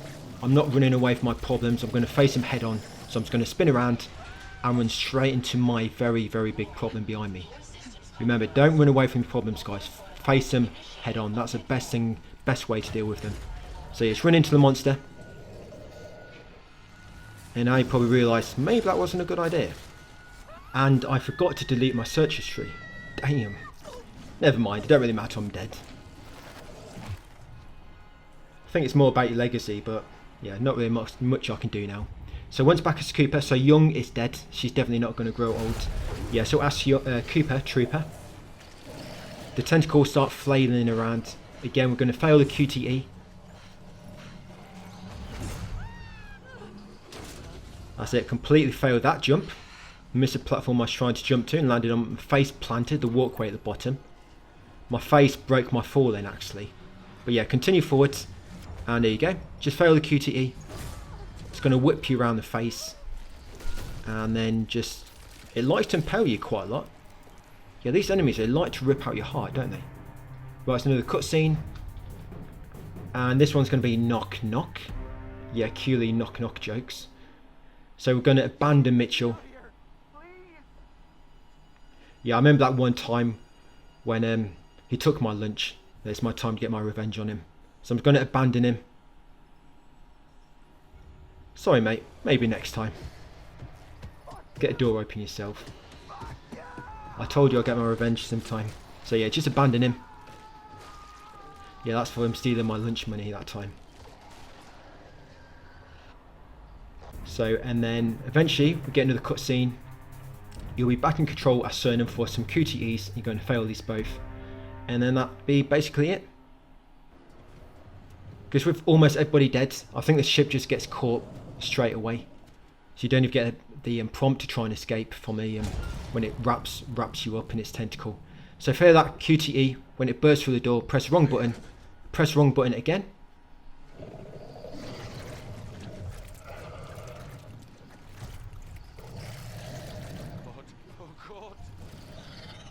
Not God, definitely not God. So fail the QTE. Yeah, no one's going to help you today. So he's got impaled again, but from behind. So cutscene, and you'll see in a moment. So the ship will, well, you're going to see in a moment anyway. So I want to show you what happens just with everybody dead pretty much. And there you go. Ship just gets destroyed. You don't even get the prompt to try and escape, because nobody left to close the door, I guess. But yeah, cutscene. So you're going to get Isley's new destiny. That's for having a rational at the highest trait. The scientist, and you also get a trophy. Paint the walls for killing the whole crew. So I've gone through the cutscenes. I've gone through the credits, and here we are right at the end. And there's Isley of the destiny, the scientist. And that's having a rational trait higher than sympathetic. So that's Isley's destiny's done. Both Young's, both Cernan's, both of his done. So not many more to go. But I think that's the longest part where we have to reload. Because then we have to do a part in episode 6. Then I have to do another part, I'm thinking like episode 3 or 4, something like that. But there you go, paint the walls. It pops right at the end on the mission complete screen. Right, it's just going to do another one. So go back in, press continue, go back into turning points menu. And we now want to go into episode 6, hostile takeover. Yep, and you want to unload, reload, not unload. Reload the turning point Isley interrogated. So reload that scene, guys. Isley interrogated. Turning points in episode 6, hostile takeover. And then I think it loads into this dialogue choice pretty much straight away. So you want to choose order. So that first dialogue choice, choose order, as Stafford. Now increase his resolute trait. So choose order. Now they look like they're both level, but resolute is actually slightly further than his. Probably like a very, very tiny amount. But yeah. But if you've picked everything the same as me across all the other playthroughs, this will still work. So as that first turning point, remember, choose order, that increased Stafford's resolute. Then Isley will get killed, but it doesn't really matter. And then the two next QTEs, you want to pass these, because if not, Stafford will also get killed. And we don't want that to happen, because we want his destiny, this other one. So yes, pass these next two QTEs. That's it, press X. And press X again. There you go, very easy to parry his attacks. There you go, just one shot. Should have done the double tap. But yeah, after that one, so you've kind of rescued everybody other than Isley. You'll be back in the ops room. And we're now going to go up to the cockpit once you get control. Go up to the cockpit, and we're going to get Stafford of the Destiny in a moment. That one choice we made with Stafford a moment ago should be all we need. I think there is one just slightly further back, like 1 or 2 scenes back if you need another one. If you look in the very first playthrough, you'll see there's another Stafford choice about 1 or 2 scenes back, but that one should be enough. So into the cockpit, and this first dialogue choice, this is for Young. So we're going to choose Plead, that will increase her loyal. It don't matter now, I mean we've done Young's destinies, but we've just got to make sure we get through these other scenes. We need to get that SOS trophy, remember, the other one. We've got the one for sending the SOS, but we've got to get the one for sending the warning. So choose Plead on that dialogue choice with Young. Plead, that increase her loyal. And then shortly after, you'll get Stafford's new destiny, and that'll be the commander. And that's for increasing his resolute for it being highest than the other one. And that would be both of Stafford's destinies done. So cutscene, and here it is, his destiny. So the commander. There we go. So that's for having his resolute higher. So it looks like they're both, I mean that's young. It looks like they're both the same, but resolute is very slightly high. Or it might be that if they're both the same, maybe one of them takes priority. I'm not quite sure. But what it looks to me, when they both look the same, the bottom one or the middle always seems to be the one which prioritizes over the other one. But anyway, that's Stafford's other trait or destiny, the commander. So another cutscene. For this dialogue choice, this one's important because this leads us to the next trophy. So we want to choose to warn. Yes, send a warning. So very important, choose to warn. Send a warning. That will increase resolute and stuff. It don't really matter. It increases resolute. But main thing about the option is because they both lead to a different trophy. You know when you get to that probe outside, well, if you do the SOS, you send an SOS, that'll get you the SOS trophy. But if you do the warning, you get to probe, you send a warning, and that gets you the warning trophy. And that's what we're going for now.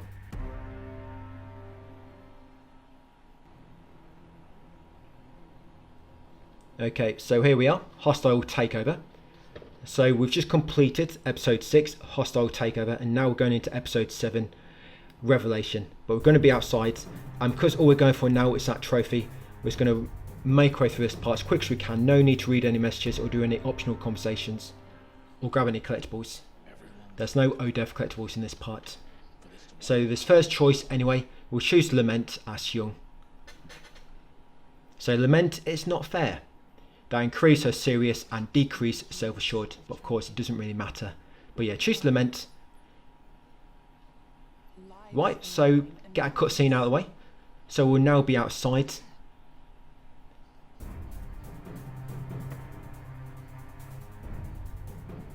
Yes, we're outside in the rocky jungle.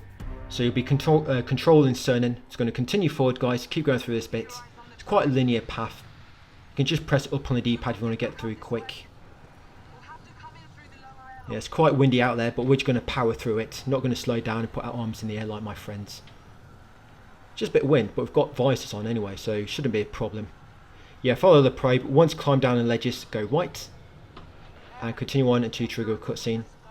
We're still going to go for the real Anders, just in case it changes things. I don't think it does. But unless we're going for something specific, I've always just gone for the same options we've done in the first playthrough, just because I know how that takes me, what comes next, and I ain't got to like rewrite things again. So yeah, down the ledges, go right, and eventually you'll trigger a cutscene. When we do reach a probe, we're not going to talk to Mitchell anymore. We only did that in playthrough 1 for the optional conversation in order to increase Cernan's focus, I think. There's no need to do that now, because once got his trophy, we're going to be reloading other turning points in the next video.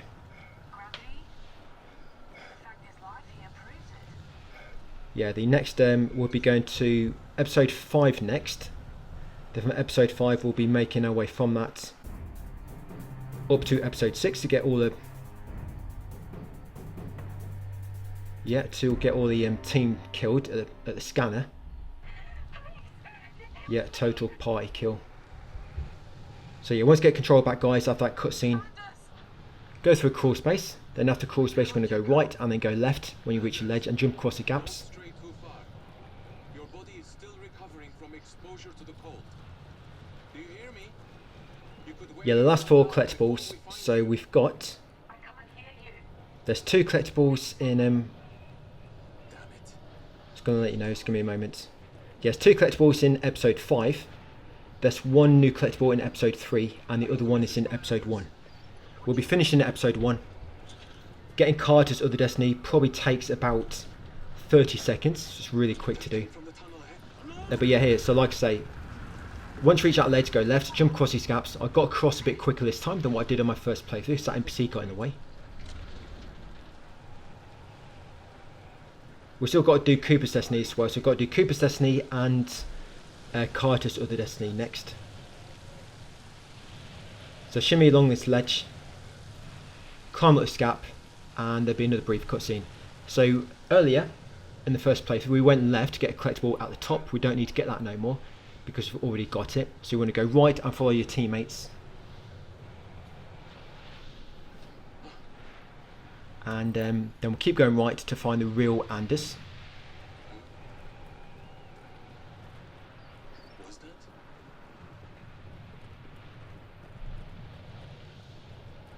Yeah, it's very, very quick platinum. I think my total time on my main account recording this was like 9 hours. But of course that counts total time, even like time idling on the main menu, things like that. So I think in total this has all probably been about 8 hours long, you know, following this optimal route. So it's very, very quick platinum for these games. So that'd be 2 of these I've done. I've done Frankstone, of course, and this one as well. I'll check in with Anders.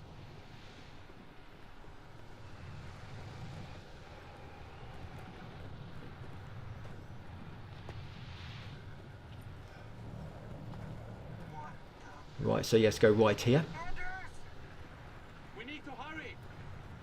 Crouch beneath this rock where all the stalactites are.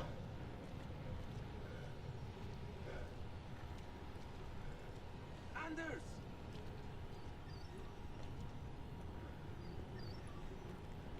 And then carry on downwards and you'll eventually bump into Mrs. Anderson.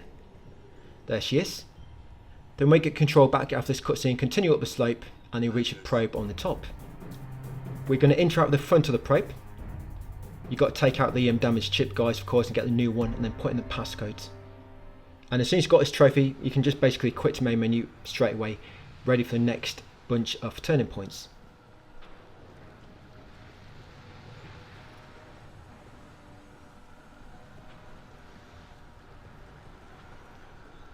But yeah, once you've got this trophy, guys, just going to quit the main menu, and then that'll be it for this part. So, last part tomorrow, we're going to get platinum finally. Yeah, it's come with no problems. I've not run into any problems at all, other than trying to organise and optimise it all. But the turning point system is so well in this game. I can't imagine how some of the other Supermassive games are without the turning point system. I think that's the only reason I did this one in Frankstone, due to the cutting room floor and the turning points. I can't imagine going through all these scenes, having to start all the way from the start of the game again, just get like one extra scene or one extra trophy. Can you imagine? I mean, this is nice doing it like this, just reload a certain scene. But for all these different trophies, imagine starting the game again. I mean, it probably wouldn't have been too bad, because it's been, what, 1.5 playthroughs? And just doing 2 playthroughs, yeah, maybe it wouldn't have been too bad, just like an extra few hours. Yeah, maybe it all depends on how optimal the guide is. But yeah, at the probe, guys, once you can finally interact with it, because your friends finally move out of the way. Yeah, take the chip. Yeah, they want you to fix it, but they just stand in the way. It's like, move out of the way, let me fix it, come on. Let me do my job. Yeah, get this chip from the back panel, the spare one. I mean, I hope that's not for anything important. Maybe that's for the flying systems, but it's not really flying anytime soon. So put it in here. That's in. The passcode is 2540. So 2540, and then after that, Young will finally send a warning and pop the other trophy.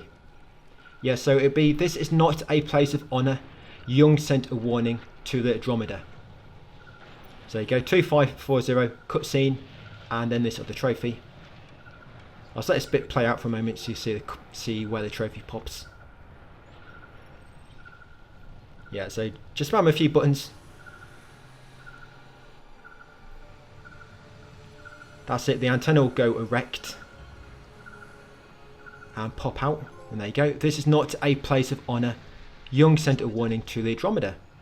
So that's it, that's another trophy out of the way, guys. It's not too bad popping that one. As long as you can reload, you know, back in episode 5, I think. Was it episode 5? Or episode 6. And just choose that other option as Stafford. And we combined it with the other Destinies anyway. Right, so I'm just going to quit. Get back to main menu, guys. And that's it, done for part 5.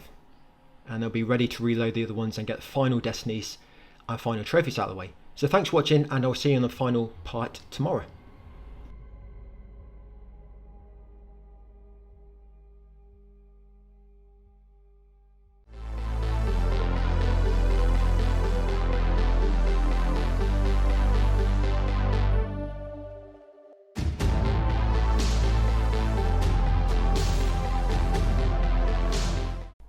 Hey, welcome to the final part of my Directive 8020 Platinum walkthrough. Yeah, this is part 6. So we're going to go into Turning Points, Episode 5, Mr. Williams, and we're going to load up the exploration scene, Waste Management. So basically the second scene in that episode. So Episode 5, Mr. Williams, and Exploration, Waste Management. Load up that scene, you'll get control of Isley. We're just going to run into the enemy, the Beast. Yeah, Stafford the Beast. We're going to run straight into him and let him catch us. Basically by failing the QTE. You don't get killed here, but in order to get, I think it's Isley or Cernan killed before the scanner room, because you need at least one playable character killed in order to get the death spiral. You have to get one of them caught during either Isley in this episode, or I think it's Cernan in episode 3, and later on they have to get caught again where they get injured. So they have to get caught in this bit, they have to get injured, and then later on when there's like an escape scene, they can actually get killed. And you need them to get killed before the scanner part, at least one of them, one playable character. So here he is. Here's good old Stafford. No, it's not the real one, it's a duplicate. It's about to slap me, it looked like, or scratch me with its nails. Look like it. So just get caught, guys, like I say, fail the QTE. And I've no idea what it's doing down below. Yeah, she don't actually get killed there, like I say, she gets caught and it fails that scene. So after doing that, like I say, make sure you get caught and fail the QTE. There'll be a cutscene. And next up, we're going to be in control as Cooper.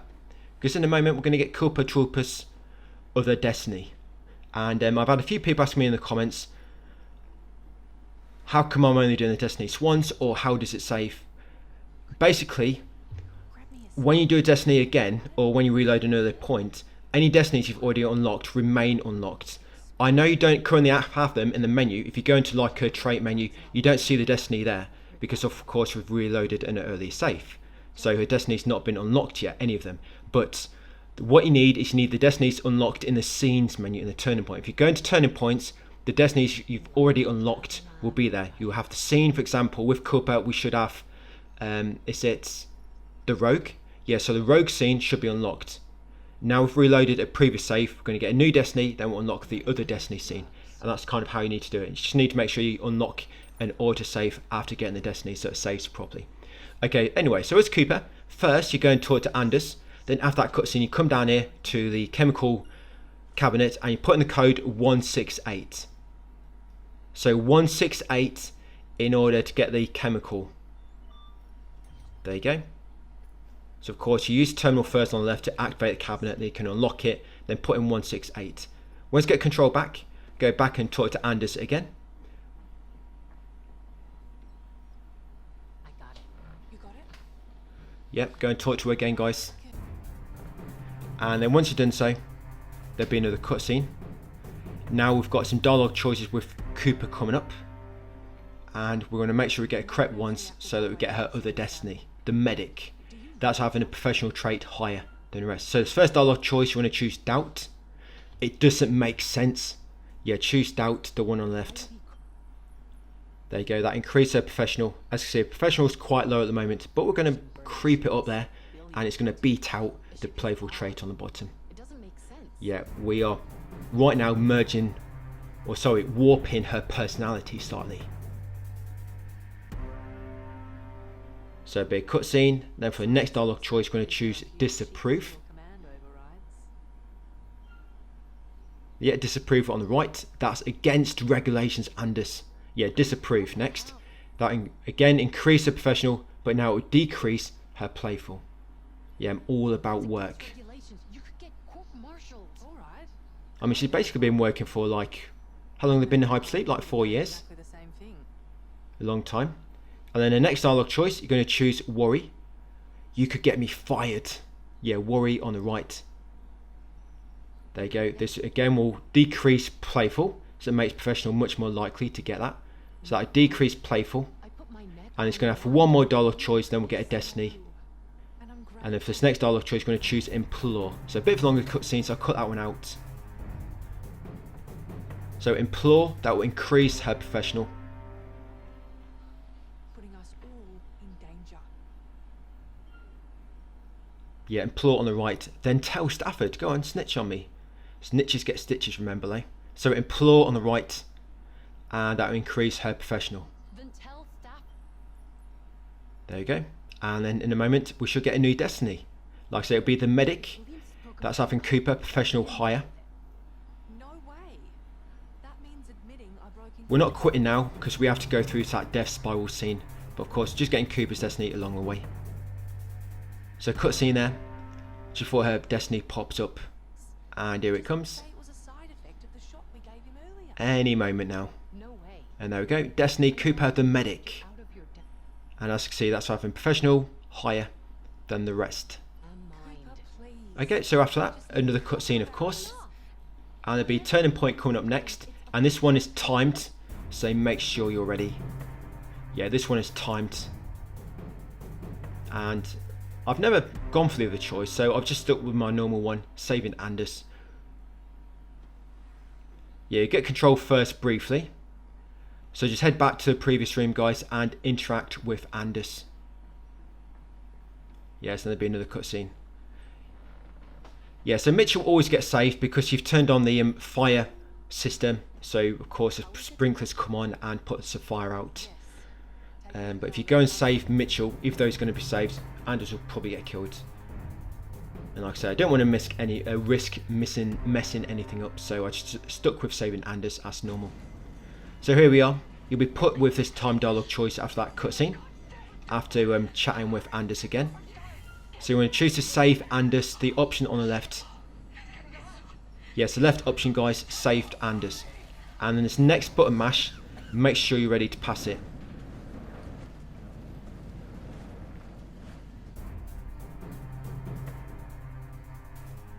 Yes, there'll be a button mash coming up, make sure you're ready.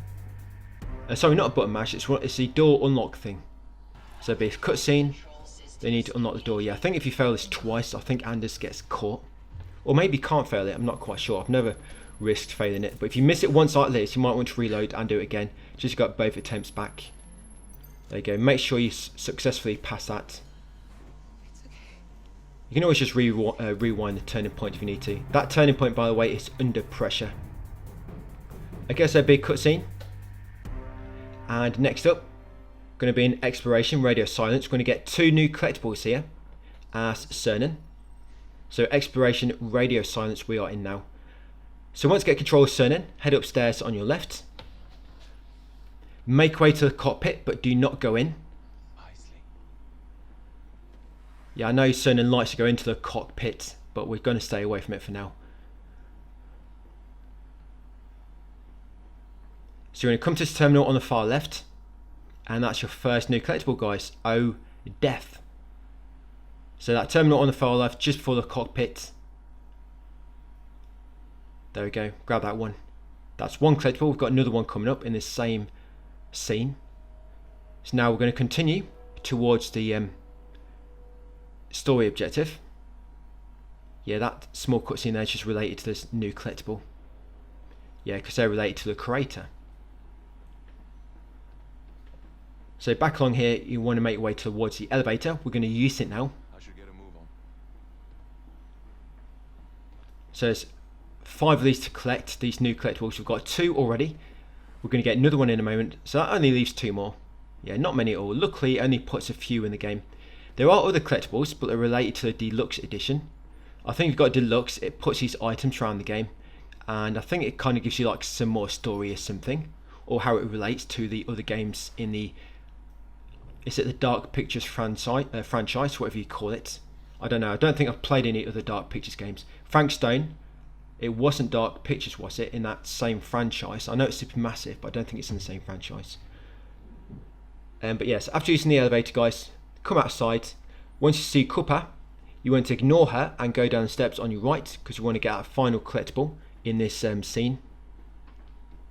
So let's carry on towards the OM for a moment. There she is, there's Cooper. She's the medic now. Yeah, no longer rogue. So come down the steps on your right. Do not follow her yet. Just come down the steps on your right. Run to the end.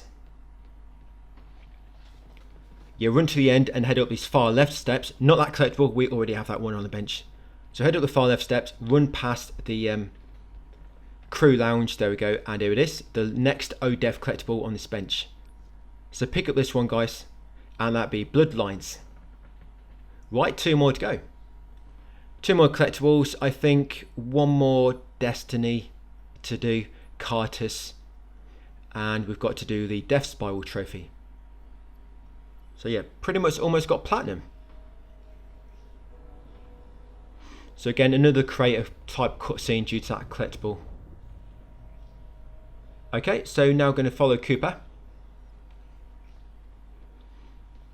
Yeah, let's see what's occurring.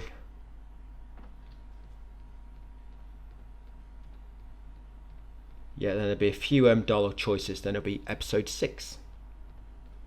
Yeah, when we get to Death Spiral scene, it all just goes completely pear-shaped, guys.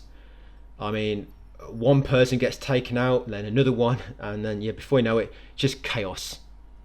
It's good chaos. Just getting everybody, like, mauled or mutilated so quick. And I don't know how, but these enemies, they have, like, perfect accuracy. Yeah, this new creature. So he looks kind of suspicious, doesn't he? Is that the imposter? But anyway, after the cutscene, guys, after catching up with Cooper, so for this first choice, you want to choose Inquire. So yeah, that'll increase philosophy or philosophical with Cernan. So choose Inquire. We've already got both destinies. Just make sure you pick the same dialogue choice so everything else works out the same. So pick Inquire, and then it'll be a cutscene, and then you'll get control of the cameras briefly. Just going to scroll through each one, then there'll be another cutscene, and there'll be a turning point dialogue choice before we go into episode 6. So cameras, scroll through each one after the cutscenes, guys. There you go, they get destroyed. Vandals. Yeah, Icy can't believe her eyes what she just witnessed. So cutscene, and then another dialogue choice, and now we want to volunteer. This is very important, because in this part, this is where you can get injured. And we got her caught in the waste management scene, remember, at the start of this video. So now we need to get her injured as well. So volunteer. I will go with you. Yep, I'll go this time. So volunteer as Isley. There you go. That increased sympathetic, don't really matter. But yeah, volunteer. We want Isley to go with her. Or sorry, Stafford, him, yeah. Because on the first playthrough, if you remember, we went as Cernan. But as I say, we're trying to get Isley taken out now or injured. And they get injured during this scene. But if they get injured during this scene and caught in a previous scene, the same person, a specific previous scene, then they can get killed a bit later from now, a few scenes from now basically. But that's episode 5 complete, guys. Mr. Williams. Next up is episode 6, Hostile Takeover. Radio check. So cutscene, then we've got a dialogue choice as Young. There you go, Stafford putting his arms on me again. Okay, so we're going to sympathise. I know you made a promise. Yeah, it's all about you, Stafford. So sympathise, that increased her loyal trait. Again, doesn't really matter at this point. I'm just showing you. Just for record's sake, I guess. Or in case you're curious. Okay, so next up, exploration, the detour.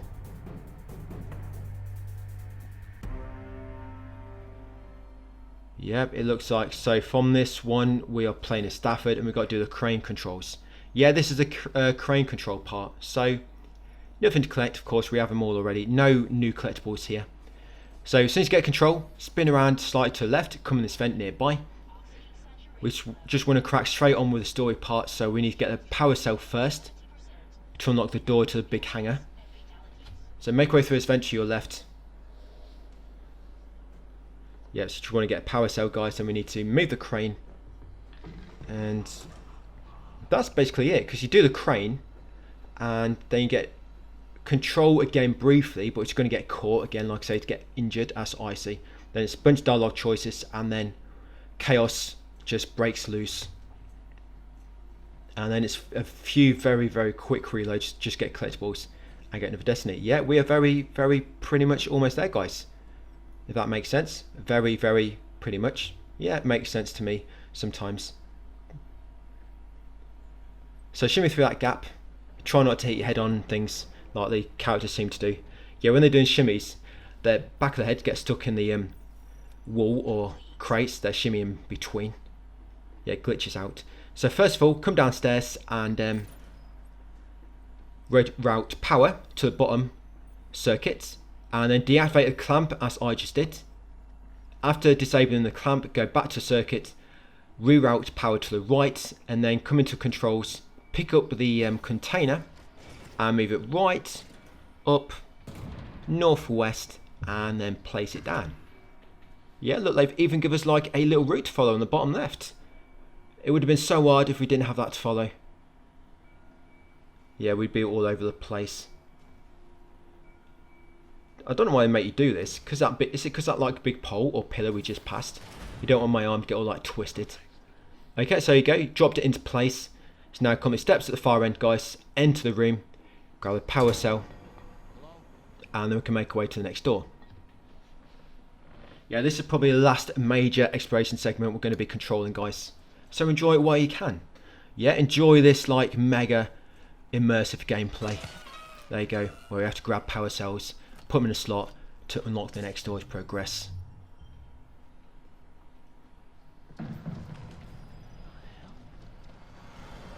Yeah, so just make your way to this fire door at the end, guys. Ignore the vent. It's kind of going in it now. It's not powered up. Yeah, interact with this door. There you go. Go straight through it, guys. Turn left in this corridor. Come to the end. And almost there. Oh yeah, because now we've got a power cell. So lob it in there. Finally. Head into hydroponics. Or through the entrance. Because that door is fake. That's not a real hydroponics door. Even though it had a label above it. It's actually a bit further ahead. Yeah, and this place kind of infested slightly. So there you go. Big cutscene once you get this door open. And then once you get control of Icy, guys, run into the creature and get grabbed. And then fail the QTE. Like I say, we need to do this so that she gets injured. Then there'll be a sequence later where she runs away and she'll get killed. Which I'll kind of show to you. There's no dialogue choices there. You just get killed due to various events or choices. So I just want to show you what happens. So you get control of Icy. Run straight into a creature, guys. That's it. Run straight into a creature's arms. Yes, loving embrace. Fail the QTE as I just did by pressing the wrong button. You'll hurt your wrist. It will sting quite a lot, guys. Yeah, there'll be a bit of a struggle on the top floor. And then there'll be a scene of everybody basically escaping from previous scenes. And because there are previous choices, you'll see what happens.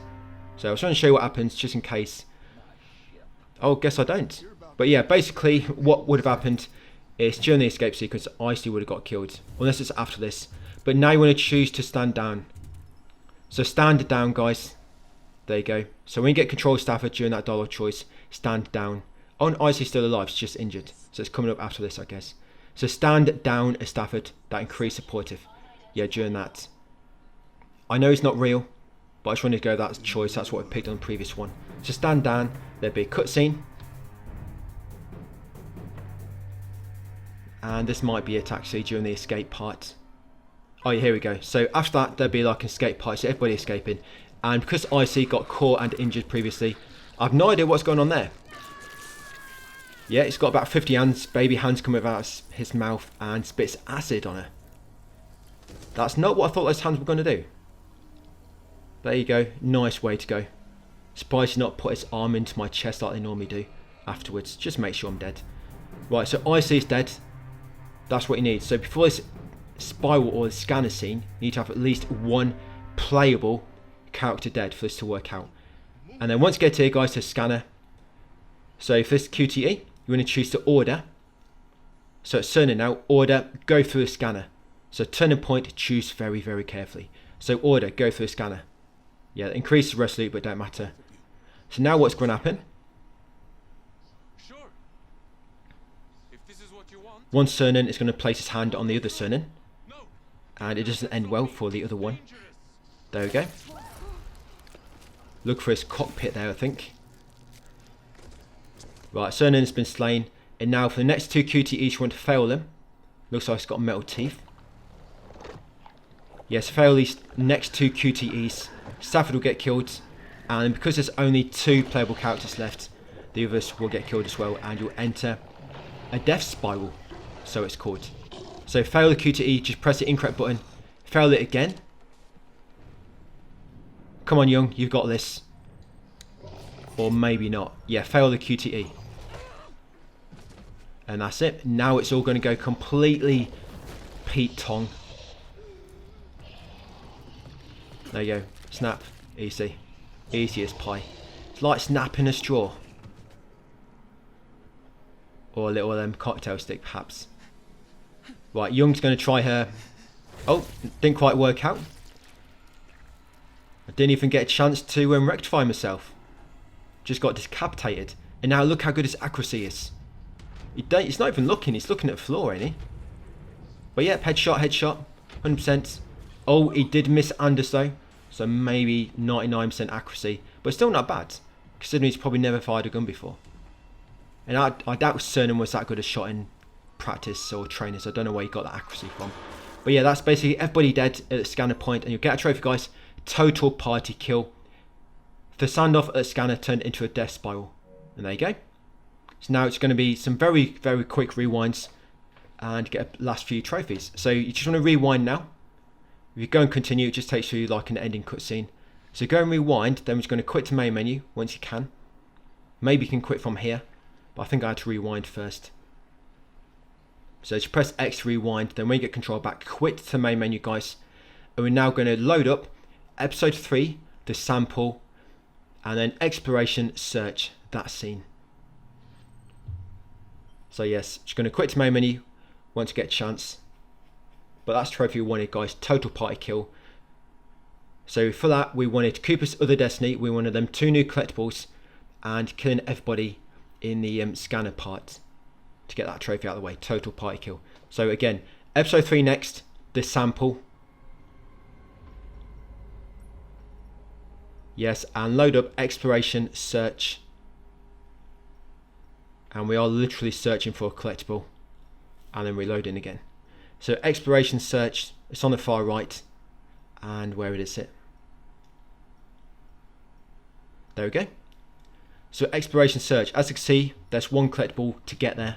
One of the new ones. And as soon as you get this collectible, it saves pretty much straight away.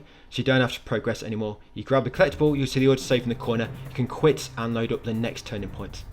And yes, I confirm this works because I've popped the trophy twice. I think I played this on about 3 accounts, but I only got platinum on 2. Because the first account I just kind of worked it all out. Then of course the next one I kind of practiced it and I kind of knew what I was doing then.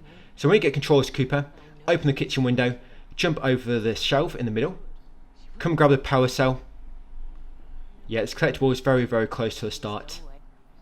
So grab that battery, lob it in the slot to power the door, and the collectible is just outside on the far right wall. There you go, come outside into the mess hall, and come over here to the far right, guys. And there it is on the wall. So next ODEF collectible, this will be Paranoia. There it is on that terminal. Remember, make sure it's popped up and you've seen an autosave. Just so you know it's saved properly. So it's not quite popped up yet, the notification. Oh, there we go, Paranoia. And now I'm just waiting for that autosave icon in the top right corner. Just confirm. Yeah, sometimes you find if it doesn't autosave, it won't properly save it. And there you go. So autosave icon in the top right corner. Once that's finished, quit to main menu. So you've got one more collectible left to get. That was ODEF Paranoia. So next up, we're going to load up episode 1, Little Star. I'm going to load Story Beat, Heart to Heart, and get a final destiny now. So turning points, episode 1, Little Star, and Story Beat, Heart to Heart. And where is it? There we go. So load up this one here, Story Beat, Heart to Heart. Right, so we've got 2 dialogue choices, and this should lock in his next destiny. Because we kept them both level, this is going to be very quick to do. So for this first dialogue choice with Carter, we want to choose Worry.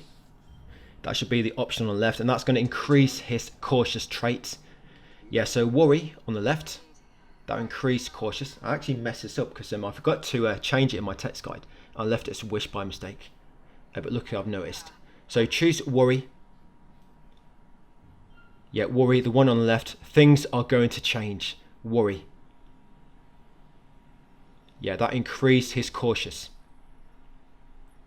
There you go. You never have to worry when following this guide. Everything is planned out carefully for you. Right, big cutscene. And the next choice will be Confide. And that's going to increase cautious again. And basically lock in the next destiny because that's the last dialogue choice before Destiny pops up. Sorry for the noise then actually. So yes, Confide, we're pretty similar. The option on the left. Again, Cautious, yes.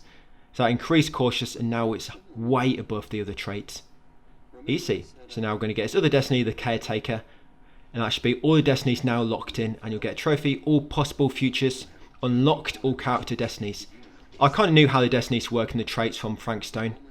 There wasn't a Destiny trophy in Frankstone or anything similar to the traits, but trait system was still there.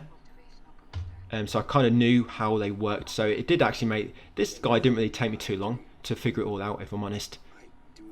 The main time was probably just spent watching cutscenes and writing things down. But yeah, there you go. That's his second Destiny, and that should be the final one, the Caretaker. And give it a moment, and the trophy should pop, guys, for having all Destinies.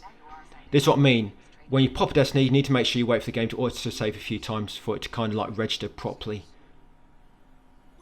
And there you go, all possible futures. There might be an auto-save icon behind that trophy actually. There you go, unlocked all character Destinies. Now if you go through your turning points and go to all the Destiny scenes, they should all be active now.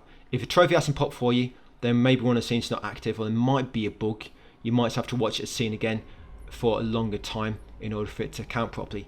Now once done that, you quit, come back to episode 1 and load up medical in episode 1 little star. So again, quit after getting that trophy, quit, go to episode 1 little star and load up exploration medical. All we've got to do now is get a final collectible and we'll get final 3 trophies for finding all the ODEF secrets, for finding every collectible, and for completing every single trophy basically. So once you get control in medical, head over to this fire door, just get a brief scene. Yeah, you find out how we're going to unlock it. Yeah, so the last collectible is actually behind this door. Should be hardwired to a nearby terminal. Open your scanner, see what comes up. Yeah, I feel like almost everything is the exact same as in Frankstone. This could almost be a sequel to Frankstone, but just a different story, of course. Because all the saves work the same, trait system's still there.